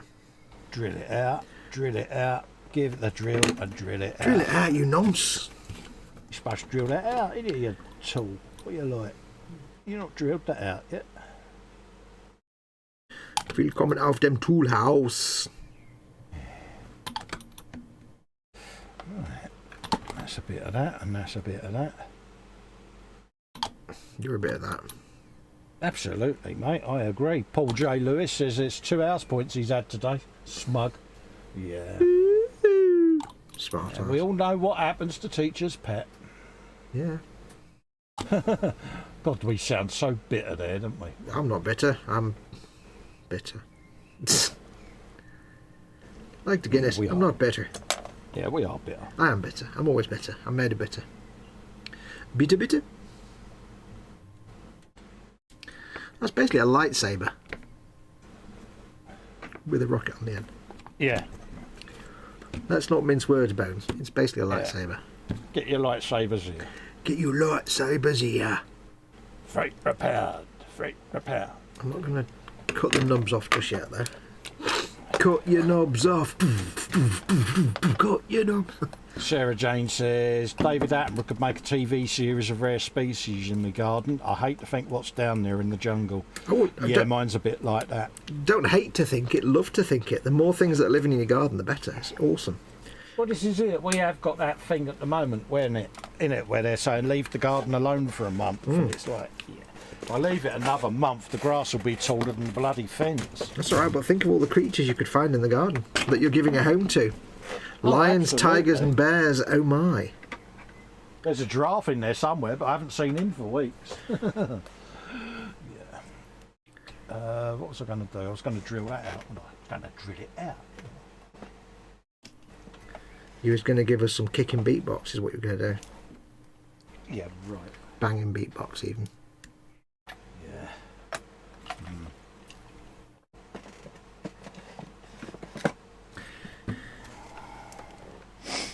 Okay, what colour's that? That'll be... What colour's that? Yeah, we'll have a bit of that. Oh, hello. Squishy noises. We'll have a bit of that instead. I assume that was you that just did that. Yes, it was. I suddenly thought, wait, was that... Because you said something and you were quite distant, and then it was quite close to the mic, and I thought, wait, have I set a sound on Streamlabs that I forgot about? No, sorry, I spun round because my paint rack's behind me, innit, now, so... Yeah, I was like, hang on, did I set a sound on StreamYard Labs that I forgot about? Then I had that moment of doubting my own memory. It was a good noise, though. Oh, yeah. I like little noises like that. Your little noise. If you want to stop someone in the tracks, they say, what do you think about this? I think this. Yeah. And they're like, Yeah. You get some religious nutter coming to the door. Have you heard about the word of God? Have you heard about the word of... Yeah. Let me tell you about... What I tend to do with that one is I come up with that default answer of that infamous 90s meme of that kid. You get the Jehovah's knock at your door and they go, couldn't we interest you? I go, I eat turtles. They just look at you. Yeah. I don't believe in Canada. What? Yeah, and it's like, yeah, that's really confused them now. There was a... on the old comedy series, Absolutely, from many, many years ago. There was a character who was like he was a bit boring, a bit of a nerd, and he had some like religious types come to the door, and he says, well, tell you what, I'll let you talk to me about your religion if you let me talk to you about my motorbike. Yeah. And then he just sits and bores them suddenly about his motorbike, his Kawasaki, whatever. At the end of it, they're clawing to get out the door. They're like, let me go. No. And he'd tell you about the whatever it is part of this bike. Yeah. He gets them back. My youngest lad's default answer is the Bruce Willis one. I see dead people. Yep. That's all he does. I see dead people. And stands there staring at them as bright-eyed as he can. And he goes, yeah. He said, you normally see him just go, yeah, well, I'll leave you alone, mate. I just go, no, and close the door. Yeah. See, my missus tried the option once of confusing them by feigning interest. Mate, that's the worst thing she could have done. Yeah. I could have rescued her. But I was too busy, sat on the carsy, creasing up. Listening and to it. I just locked myself in there in case she heard me. But yeah, it's like, no, this is too good. She's so going to be stuck there. She will have heard you. She will have heard you. Yeah, and I'm like, I'm not rescuing you. You're on your own, girl. Yep. You're on your own. And I just stayed and stayed and stayed. And then you have that moment of, right, now, how long do I leave it now that they've gone before I venture back downstairs? Doesn't matter, you're still in trouble. Yeah. But it was funny. It's like, yeah. And it was still your fault. Oh, absolutely. Yeah. It's like, yeah, I didn't even ask whether there was someone at the door. I'm like, no, avoid the conversation. I just sauntered in. Yeah. Closed my door behind me. I'm like, yeah, so not. Oh, so was that not someone at the door, love? Yeah. Steely like, glaze. Gaze, even. Absolutely. It's like, yeah, you're on your own.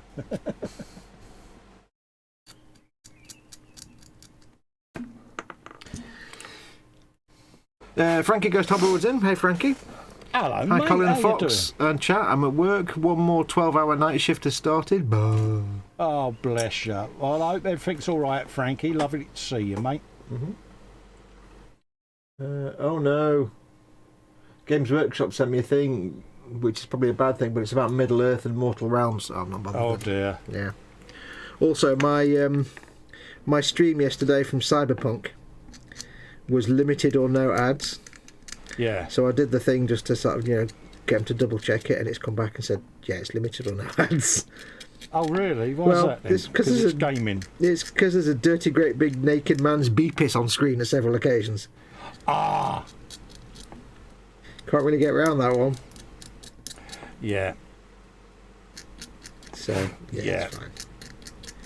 It's only limited or no. It doesn't mean no ads. It just means it's not monetized. It's just, a lot of people won't want to put an advert on that. It's fine. You're going to get inundated now with Viagra ads, aren't you? No, not me personally. No. because they don't go off that. But yes. So, oh well.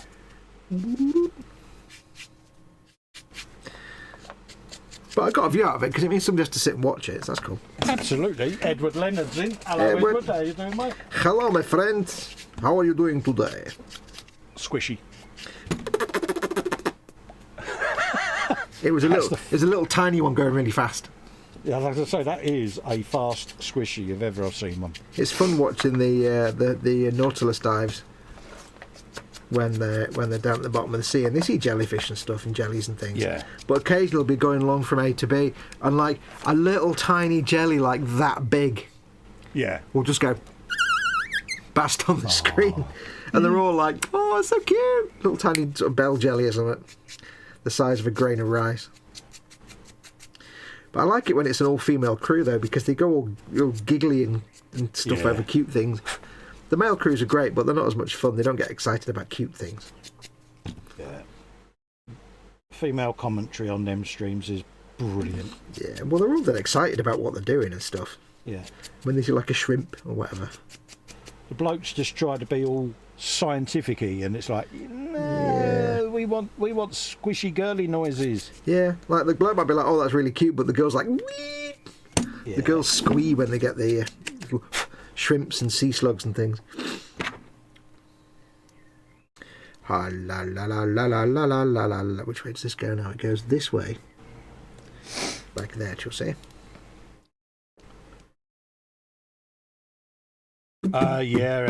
Frankie, you get yourself a fusion like I did, mate. He says he's back in his spinal stenosis. He's going to need surgery. Okay. Yeah, get it fused, mate. That's what I did. Yeah, all right. It's restrictive in some ways, but yeah. Nothing worse than any issues with the back, though, is it? Oh, mate. Anything that's debilitating is always the worst. Exactly. So yeah, I can totally understand where you're coming from, buddy. I occasionally get back troubles just because I'm rubbish, but that's bad enough. Like once or twice a year, you guarantee I'll get my back will go out and I'll be like in agony, not able to move much. Just once or twice a year. My discs were poking out like peaks of a baseball cap, you know, and it's the pressure it puts on the root nerves, and it's just soul destroying. It really is. Yep. So yeah, Frankie, can't get comfortable. So. Totally understand, mate. Yep. Hopefully you get it sorted soon, mate. Alright. It's like when you get that and then there's nowhere you sit that is in any way comfortable. You can't lie down, you can't sit down. Absolutely. Like with a lot of things, a lot of injuries and stuff, there's situations where you can get into a comfortable position, but with back pain you just can't. No, you just can't. You can't find a position that takes any pressure off of it, because if you lay down, it's pressure from one direction. Yeah. When you stood up, it's gravity. The only respite I used to get was hydrotherapy. Yeah, in water and stuff, because you're because you're weightless, neutral buoyancy. Yeah. But then you knew when you got out, you had the triple whammy of gravity taking effect again. And Hey, remember me? Gravity. Oh. That's the one thing I've missed since the Velociraptor is me weekly hydrotherapy. Yep. But I'm sure it'll start up again soon. I mean, I assume you could, go to the swimming baths anytime you wanted to and float around a bit, but it's not. That's not obviously proper hydrotherapy, but it'd still be floating around a bit. No, and it's the public, isn't it? It's the whole COVID bubble thing, mate. No, I mean, normally, not with. Forget. Oh yeah. Yeah. But no, the hydrotherapy's good because you've got proper physio people doing manipulation exercises with me legs under that controlled environment, and it is good because they get to work the legs in a way that I can't. Did you ever just used to go to the swimming bath just to get an hour? Yes. An hour of floating. Yeah. Used to be a regular thing. That's music, singing, copyright. There you go. That's 2 hours. Whew.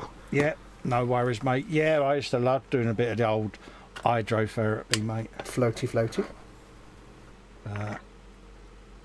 Hi, Model Making Guru. After manually reviewing your video, we've confirmed that it isn't suitable for all advertisers because it's got a beepis in it. They didn't actually say that. But I suspect that's the problem. Yeah. I shall set another one on just in case, but we won't be on for much longer, I don't think. Sarah Jane says she wasn't allowed that due to a higher pain tolerance. Yeah, I take beta blockers, and I've got me morphine. So, Morphine, get your morphine here. yeah, I don't like using that stuff often because obviously, It's morphine, isn't it? yeah, you know what I mean. It's an opioid for a start. But no, it's controlled in a way that, you know, it's, yeah. It's controlled, and you're not.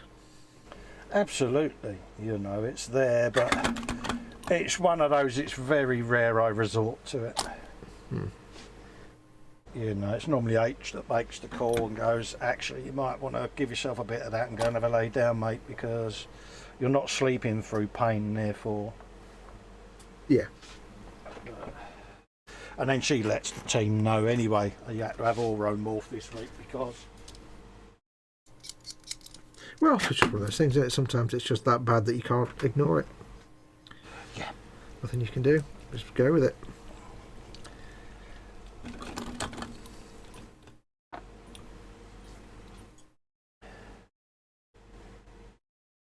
I've got a big spiky ball on the bench. I beg your pardon. Yeah.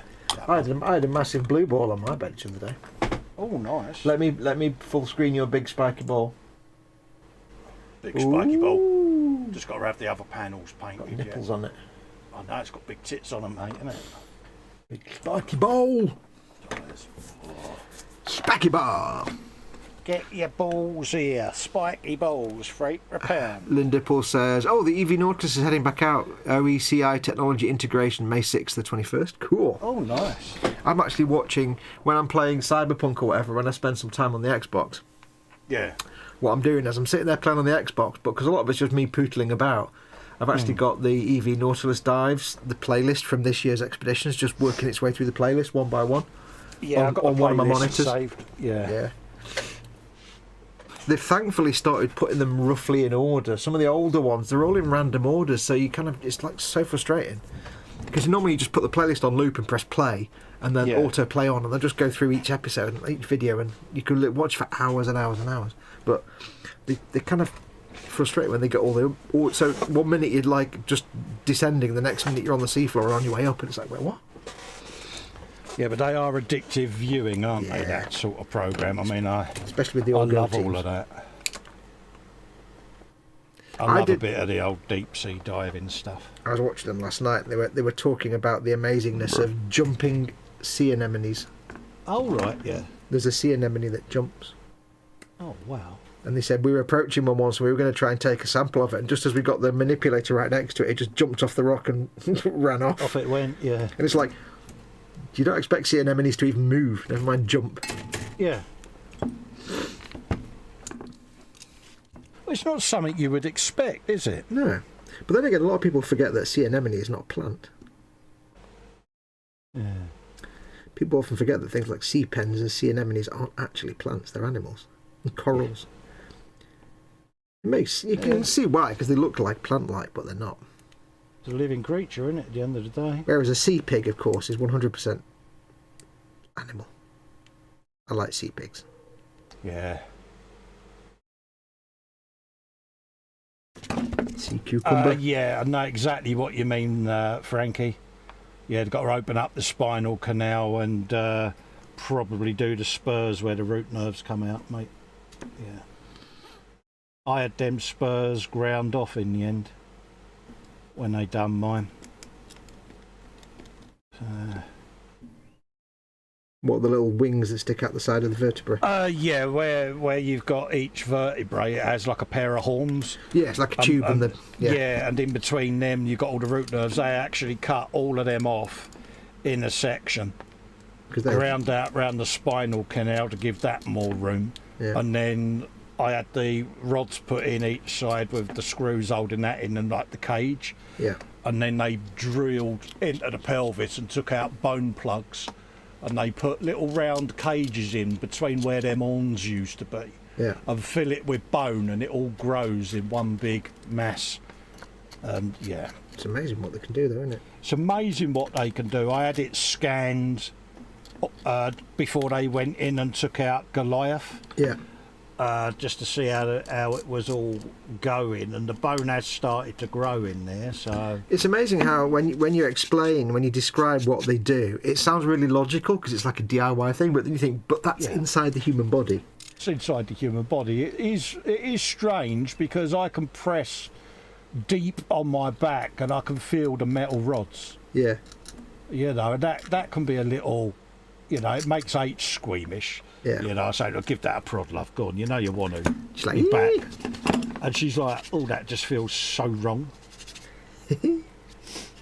But yeah, but you can it really is mess with amazing. you can really mess with airport security if you wanted to. yeah.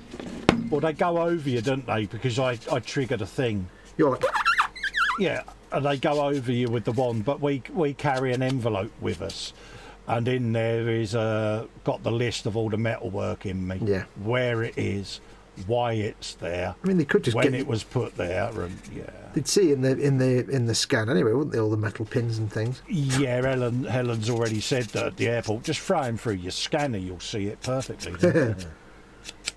But no, they're ever so good. They're very understanding. And like I've said before, you know, if you want me to go into a room where you can examine the scars and that, you can. But you know, not in the middle of the walkway because obviously, you know. Yeah. But no, they're ever so good. You know, it's like there's the envelope, mate. Da-da-da-da. Yeah, no worries. And they go over you with a wand. They'll see it all the time, though, won't they? Yeah, it's a common thing, mate. People with metal rods and hips and things like that. Yeah. So yeah, it's just one of them, mate. Mm-hmm. It is what it is. It is what it is. So yeah, Frankie, hopefully they get you sorted soon, mate, because Yeah, nothing worse. totally sympathise with him. I'm sitting there trying to get this bit on the end of this tube, and I'm like, I need to get it nice and straight. It's not straight. I'm thinking it's an Ork thing, you idiot. Just Yeah. like I've done a bit of a rough job of sanding away the mould line. It's a bit rumpy bumpy. It's like, well, then just paint it bronze and make it like it's battered. Okay, there you go, done. Yeah. It's Ork, innit? It's Ork. It's Ork, innit? Exactly. My lower back hurts real bad. Got to go get it checked out, says Lynn Dipple. Yeah. Yeah, just go to a proper doctor, not a chiropractor. Yeah, it's the worst thing you do is go to a Chiropractor. Chiropractor is just made up nonsense. Not even bother. Such a scam. Yeah. When Frankie says they need to Dremel the spine canal open, then sorry for the bad description. I don't know the correct medical terms. Don't worry, you just explained. You just described it perfectly. Yeah. Absolutely perfect description, that, Frankie, because that's more or less what they do, mate. Yeah, you're talking to model makers, so we know exactly what you mean.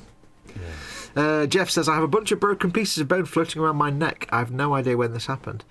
Yeah. That's alien implants, says Sarah Jane. I have in my thumb, you may notice that my thumbs, people have asked me why I draw hands the way I do. I draw hands very angular like that, but that's because my hand is actually, you can't really see on camera, my hand is actually that shape. That's the way I draw hands, with this angle here. Most people are like that.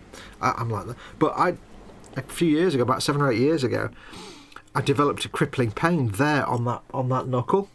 Yeah. And I had to have the thing around my hand and stuff for a good 6 weeks. And the doctor was like, "Oh, you've got trigger thumb." Oh, right, yeah. So what's that? He said, "Do you play video games like this?" I'm like, I said, "Yeah, you've got trigger thumb." And what I discovered was I was playing things like, here's the thing for you, playing things like Skyrim and stuff. Yeah. And where it's like press Y to do this and press X, because there's lots of X and Y pressing. I was doing that with the thumb. Yeah. All the time, and it put stress. But I found out there's little bits of bone floating in there. Yeah. Little loose pieces of bone floating about, and that probably just ground around a bit. Well, they reckon H's arthritis was exacerbated for years owning a BlackBerry. Yeah, doing that. And well, I was at the time I was playing a lot of games, but I was also, my job was doing the social media for the guy I was working for. So it was a lot of stuff on the phone all the time, doing text messages and doing like updating blogs and Twitter and stuff. So it was all that as well. So what I did was I stopped doing all this social media stuff, but I got myself the Elite Xbox controller. Yeah. Which has got the 4 extra paddles underneath. Oh, right, yeah. They're not cheap, but it's got 4 little metal paddles, and you can map them how you want. So I've got the A, B, X and Y buttons mapped under there. Oh, right, yes, you don't have to do the squishy, creased up hand bit. Well, it's just so that if it's a game where I've got to press Y a lot, it seems to be Y that was doing it. Like, Yeah. either if a lot of games I'll swap it round for the use button, I'll make it like the X or something like that. But if I can't do that, I don't have to press the Y button, because it was going like that on the controller. Yeah. I'll show you my link, hang on. If nobody's ever seen one, I'll show Yeah, you. I've never seen one. It's really, really, really nice. It's also really expensive. Comes in a nice little box. Oh, okay. It's very heavy. It's a bit grubby. I need to clean the rubber grips. They got a bit hand jam on them. You get little sticks that go on with magnets. Oh, right, yeah. So you can get different size thumbsticks. I've got it on camera there, you moron. So you can take the thumbsticks off and swap them out. You get a few different thumbsticks. You get a bizarrely long one for some reason that you can put onto one of them. Yeah. I don't know why I'd want that. You get 2 different D-pads. So you get that one. Again, it's all magnets. You can pop that one off, and you can swap it out for that one, which looks really cool. But I've never quite got on with that one as much. It's all metal. Wow. It's all cool metal stuff. And you also get, which is the saver for me, you get 3 memory slots, so you can have 3 different profiles set up. You get a whole bunch of little thumbsticks, different shapes and patterns, but you also get the little flappy paddles. Oh, right, yeah, and they're all, yeah. they're all metal. You can take them off. There's a couple of spare ones. You can pop them out. It's all completely customisable. Yeah. So what I do is, when I play through, I've got that as... how do I do it now? I think that is Y button. And that is A button. So when I'm playing a game and there's a lot of press Y to activate that, it's that finger. Oh, nice. So I'm just literally going like this. Happy days. I can easily get to X and A if I need to. But if I'm jumping a lot or picking things up a lot with the Y button, it's just those 2 buttons. I very rarely use that hand. I've got them set as B and X, but because B and X I can get to, like X, and you don't need to use them as often. But those 2, X and B, you can do that. But with these 2, it was doing that all the time. Yeah, it sets it off. Yeah. It was doing my thumb like that, so like especially in Skyrim, all the time. It's like whoa. So yeah, and I love that it's so heavy and metal, but I need to clean the grips because they're a bit spinky. Bit scuzzy, are they? Yeah, but it's got nice metal trigger and buttons. You can set the tension of the triggers as well and everything. Oh, bloody hell! Look at you with your trigger tensionage. Yeah, it's the mark. And you think it's also got a thing you can charge it in the box if you want to. Oh, right, yeah. But I don't do that. But they're not cheap. It's like 120 quid or something. But I've got the Mark II, not the Mark 1. Yeah. The Mark 1 ones, they tended to fall apart after a while. But I didn't really have a choice because I thought, because of the problem with doing the Y button and the A button. Yeah, it's going to interfere with what you're trying to do all the time, isn't Well, it? it was like I had a choice of basically give up playing video games or find a different way to do it. And when I read about the Elite controller with the paddles, I'm like, oh, yeah, that might be better. You're going to give up video games. Yeah, no. Right. No. Yeah, 2 hopes of that. Cool controller, Foxx says, Lynn. Yeah, it's a really nice controller, the Mark II. It's really heavy, but it's gorgeous. Yeah, it certainly looks interesting. But not cheap. I've had it for a good couple of years, though. It's not fallen apart or broken, so... It's all heavy duty rather than all plastic. Like all the bits where the sticks go in is all metal, so all the triggers are metal. It's all metal frame. Lynn Dipple says, I love watching the Nautilus and the Okeanos Explorers. I've never watched the Okeanos one. I tried watching them sometimes, but what I found with theirs was they have everybody talking at the same time, which is really disconcerting sometimes. Yeah. Like, what you have on the Nautilus one is you have Nav, and you have like the person doing the actual pilot doing the ROVs, and then you have like a biologist or an expert on the life, and they all talk.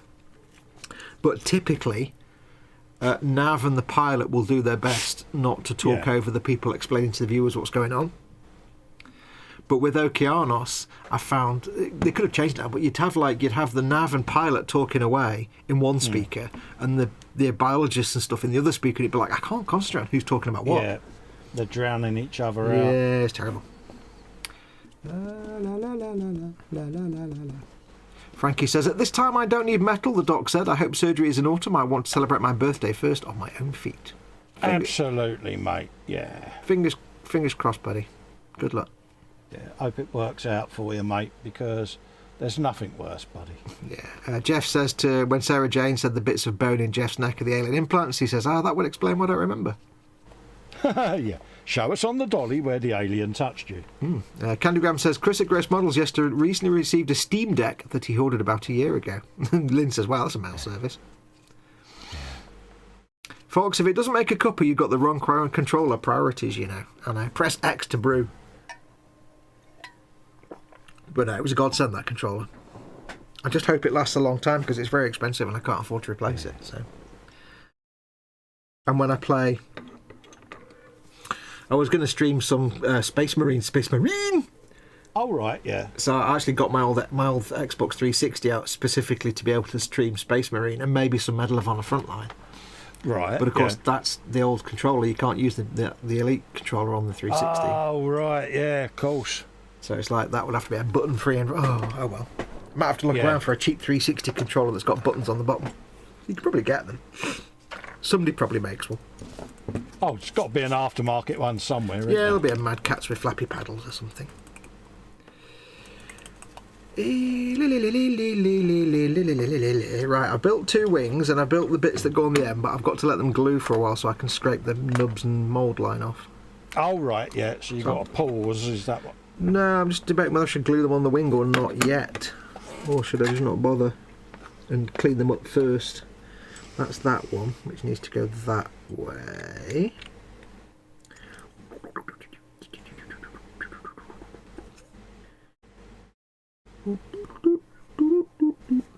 Don't know. I do not know.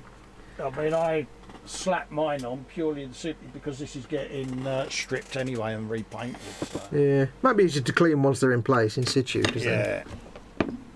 Because then I can handle. I've got the whole wing to hold. Wings are quite rigid, aren't they? So. Yeah, it just means if I've got the whole wing to hold them rather than just holding a small tube. You're a small tube. It's made of small tubes. This is how it starts, folks. Yep. Yeah, that's definitely. I think I might do that this week. Actually, put it in the tub of paint stripper. Dettolings. Don't forget to take your clear canopy off, just to be safe. Yes. I've no idea what effect Dettol has on clear parts. Actually, I would imagine it might. I think it fogs them. Yeah, it might fog it. I don't know why. I'd try it. I might try it on a spare piece. Yeah. Because it might not, but yeah, if you painted the frame, that's going to be a bit of a bugger. Yeah. I assume oven cleaning would be all right. Yeah, normally oven bright does the job, but don't actually know. Yeah, to be on the safe side, I'll pop the canopy off. The actual paint on that's not too bad, so I shall leave that. Yeah. Pop your canopy off for the lads. I was going to paint over it, but it's going to be too much, too thick. Yeah, you're too thick. Absolutely. I love being too thick. Too thick coats. No, wait, what? Too thick coats, yeah.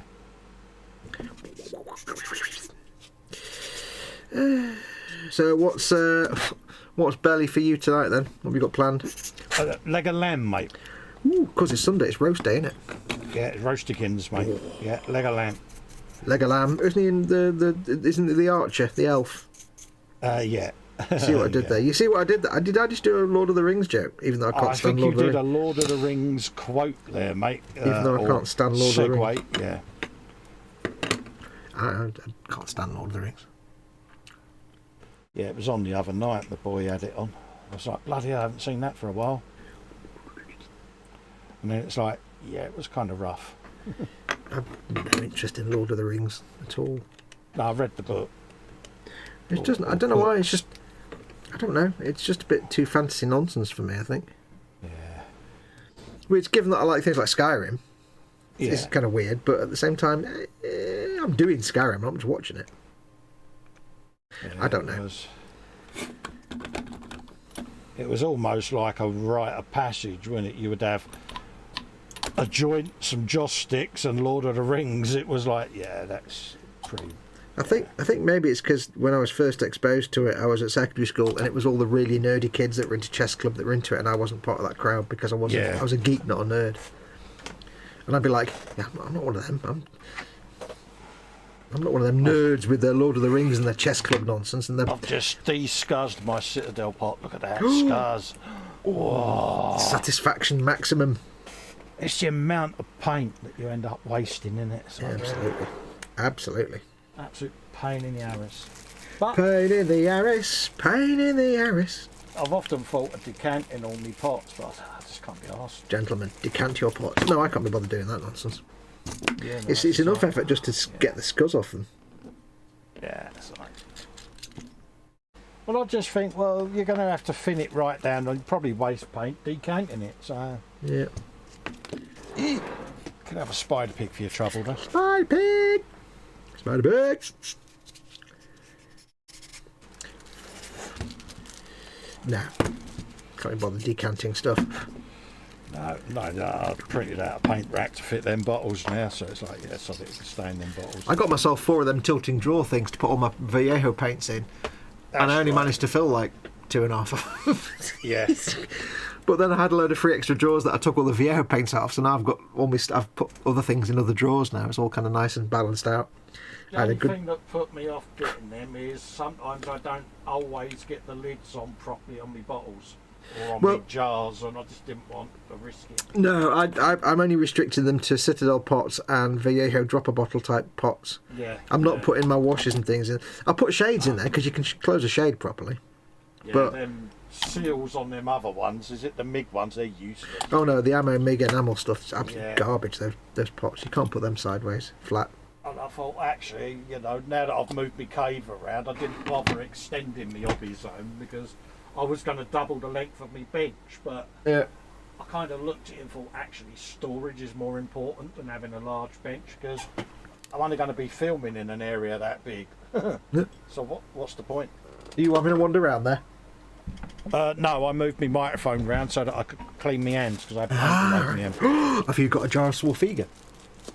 No, I just got a couple of scouring pads in my ultrasonic pot there. Oh. No, Swarfiga. I haven't had Swarfiga for donkeys. For some reason, I just had the idea of if you're in a workshop of any kind and you clean your hands, it's obviously Swarfiga, and that's just the best thing in the world. I used to have the one with the big pump on it, you know. Oh no, we have when we were at school in the metal workshop. We had the big pot where you take the lid off, like the brush cleaner we've got, but then you just kind of go because it was like a 35-litre barrel or something. You get as much of it on your hands as possible. Yeah. Oh god, I remember what I'm getting a flashback to the smell of hands that have just been cleaned with Swarfiga. Oh yeah. I can't quite remember it, but I'd know it instantly if I smelled it now. It's that gritty feel of it when you're cleaning your hands. Yeah. It's like, yeah, that's getting in all the crooks and nannies now. But that smell afterwards. Yeah, it's divine, isn't it? Right, let's loosely put the wings on, loosely goosely. Not going to glue them in yet. Loosely goosely. I wasn't that keen on the things on the end of the wings, but now I've put them on, it's like they've got that kind of drawn by a child feel to them. They had just that little bit of character. It's like, why would you have the wings pointing down? Why would any normal human being have pointy down wings? I've never understood that. No. It's like you must be an absolute mouth-breathing chud to put wings pointing down, because that's just silliness. Come on now. Yeah. I don't even really. think. I was hoping I could swap these round to go the other way, but I don't think you can do that. You have to make them go down. Maybe you can. Don't know. No. So yeah, I don't know why anybody would do that. It's like, no, wings pointing up is just meow. Wings pointed down is, yeah, we didn't design that very well. Yeah. It's like, yeah, it seemed a good idea at the time. Yeah. Let's loosely put the pilot and everything back in as well. I still need to get one of them little desk hoovers. I keep meaning to do that. Oh, I love my little desk hoover. I've still not done it. They are available on my Amazon store, Foxx. Yes, I don't think I've actually got one in my store. So I would have to count on your store availability. I shall put the little gun on the back as well, show you what I've done today, because we'll call it quits in a minute. Yeah, no Go and worries, get mate. Mama Fox up the lazy cow bag. Snoozing. Oh, yeah, she's gone for a snooze, isn't she? She's so flipping such a nightmare. She knows, because I don't like it when she goes for snoozes. I don't like it. She's not up and drinking tea. Makes me worried, you see. So Yeah, but she's tired, I know, bless but her. the moment she sees I'm doing a live stream, I'm going for a snooze. Oh, I can't do anything about it. Yeah, she's wrapped up in that quilt like a sardine, isn't she? Yes, there we go. I've got do the that. wings loosely on. Oh, good man. Pilot's done and built, are loosely in, and we've got the little tail gun as well. I'm impressed. That's the sub-assembly. I can take it apart for painting. I'm proud of you, soldier. Yes, there we go. Got some bits glued together. You're good. I'm having leftover pepperoni pizza for lunch soon, plus a cherry Dr. Pepper, says Lynn. Ooh. Oh, nice. I bought a phone charging cable, and when I plug it into my computer, it knocks my internet off. Go figure. But when I plug it into an outlet, it doesn't kick off the internet. It's probably something between your USB socket on your laptop and the Wi-Fi adapter on your laptop. If it's your laptop. Yeah, she's got a MacBook. There's probably some sort of conflict between your USB port and your Wi-Fi adapter. Yeah. What do you reckon? I reckon it's probably like when it activates the USB socket, it takes any power away from the Wi-Fi. Yeah, I think it's drawing too much power, and it's basically drawing it from the Wi-Fi adapter. Yeah. There is a setting in the Mac. I'm trying to remember where it is, but you can basically choose where you don't have it power down to save energy. Yeah, you can set the order of which things get turned off. Yeah. So if you've got your laptop, especially if your laptop's running on batteries, your MacBook, then it's only got so much. It can only throw out so much voltage and ampage. So if you plug a phone charger in, it's going to suck all the power out of it. Yeah. And it's going to have to shut something down to get the power going through, because it will. I assume it will give things like USB a priority by default, because that could be. Yeah. Normally you got device priorities and. Yeah. So it sounds like you just need to go in and have a play with that, mate. Yeah.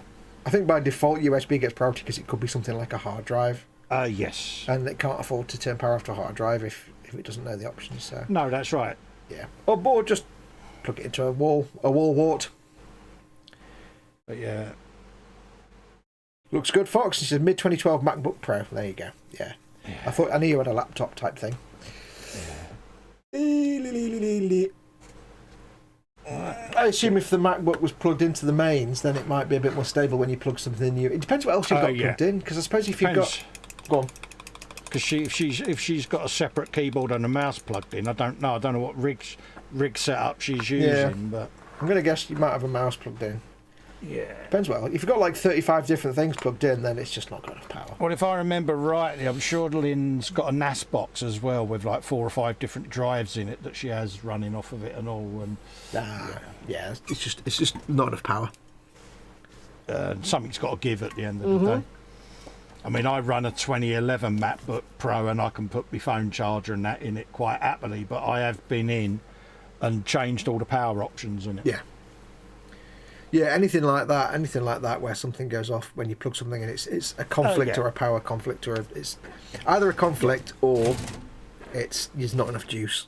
Well, absolutely, it's the normal thing. If it detects that power consumption's up, it'll default to the required ones to keep the system running, which will be a USB for an external drive or hard drive, obviously, or CD, or you know, that sort of thing.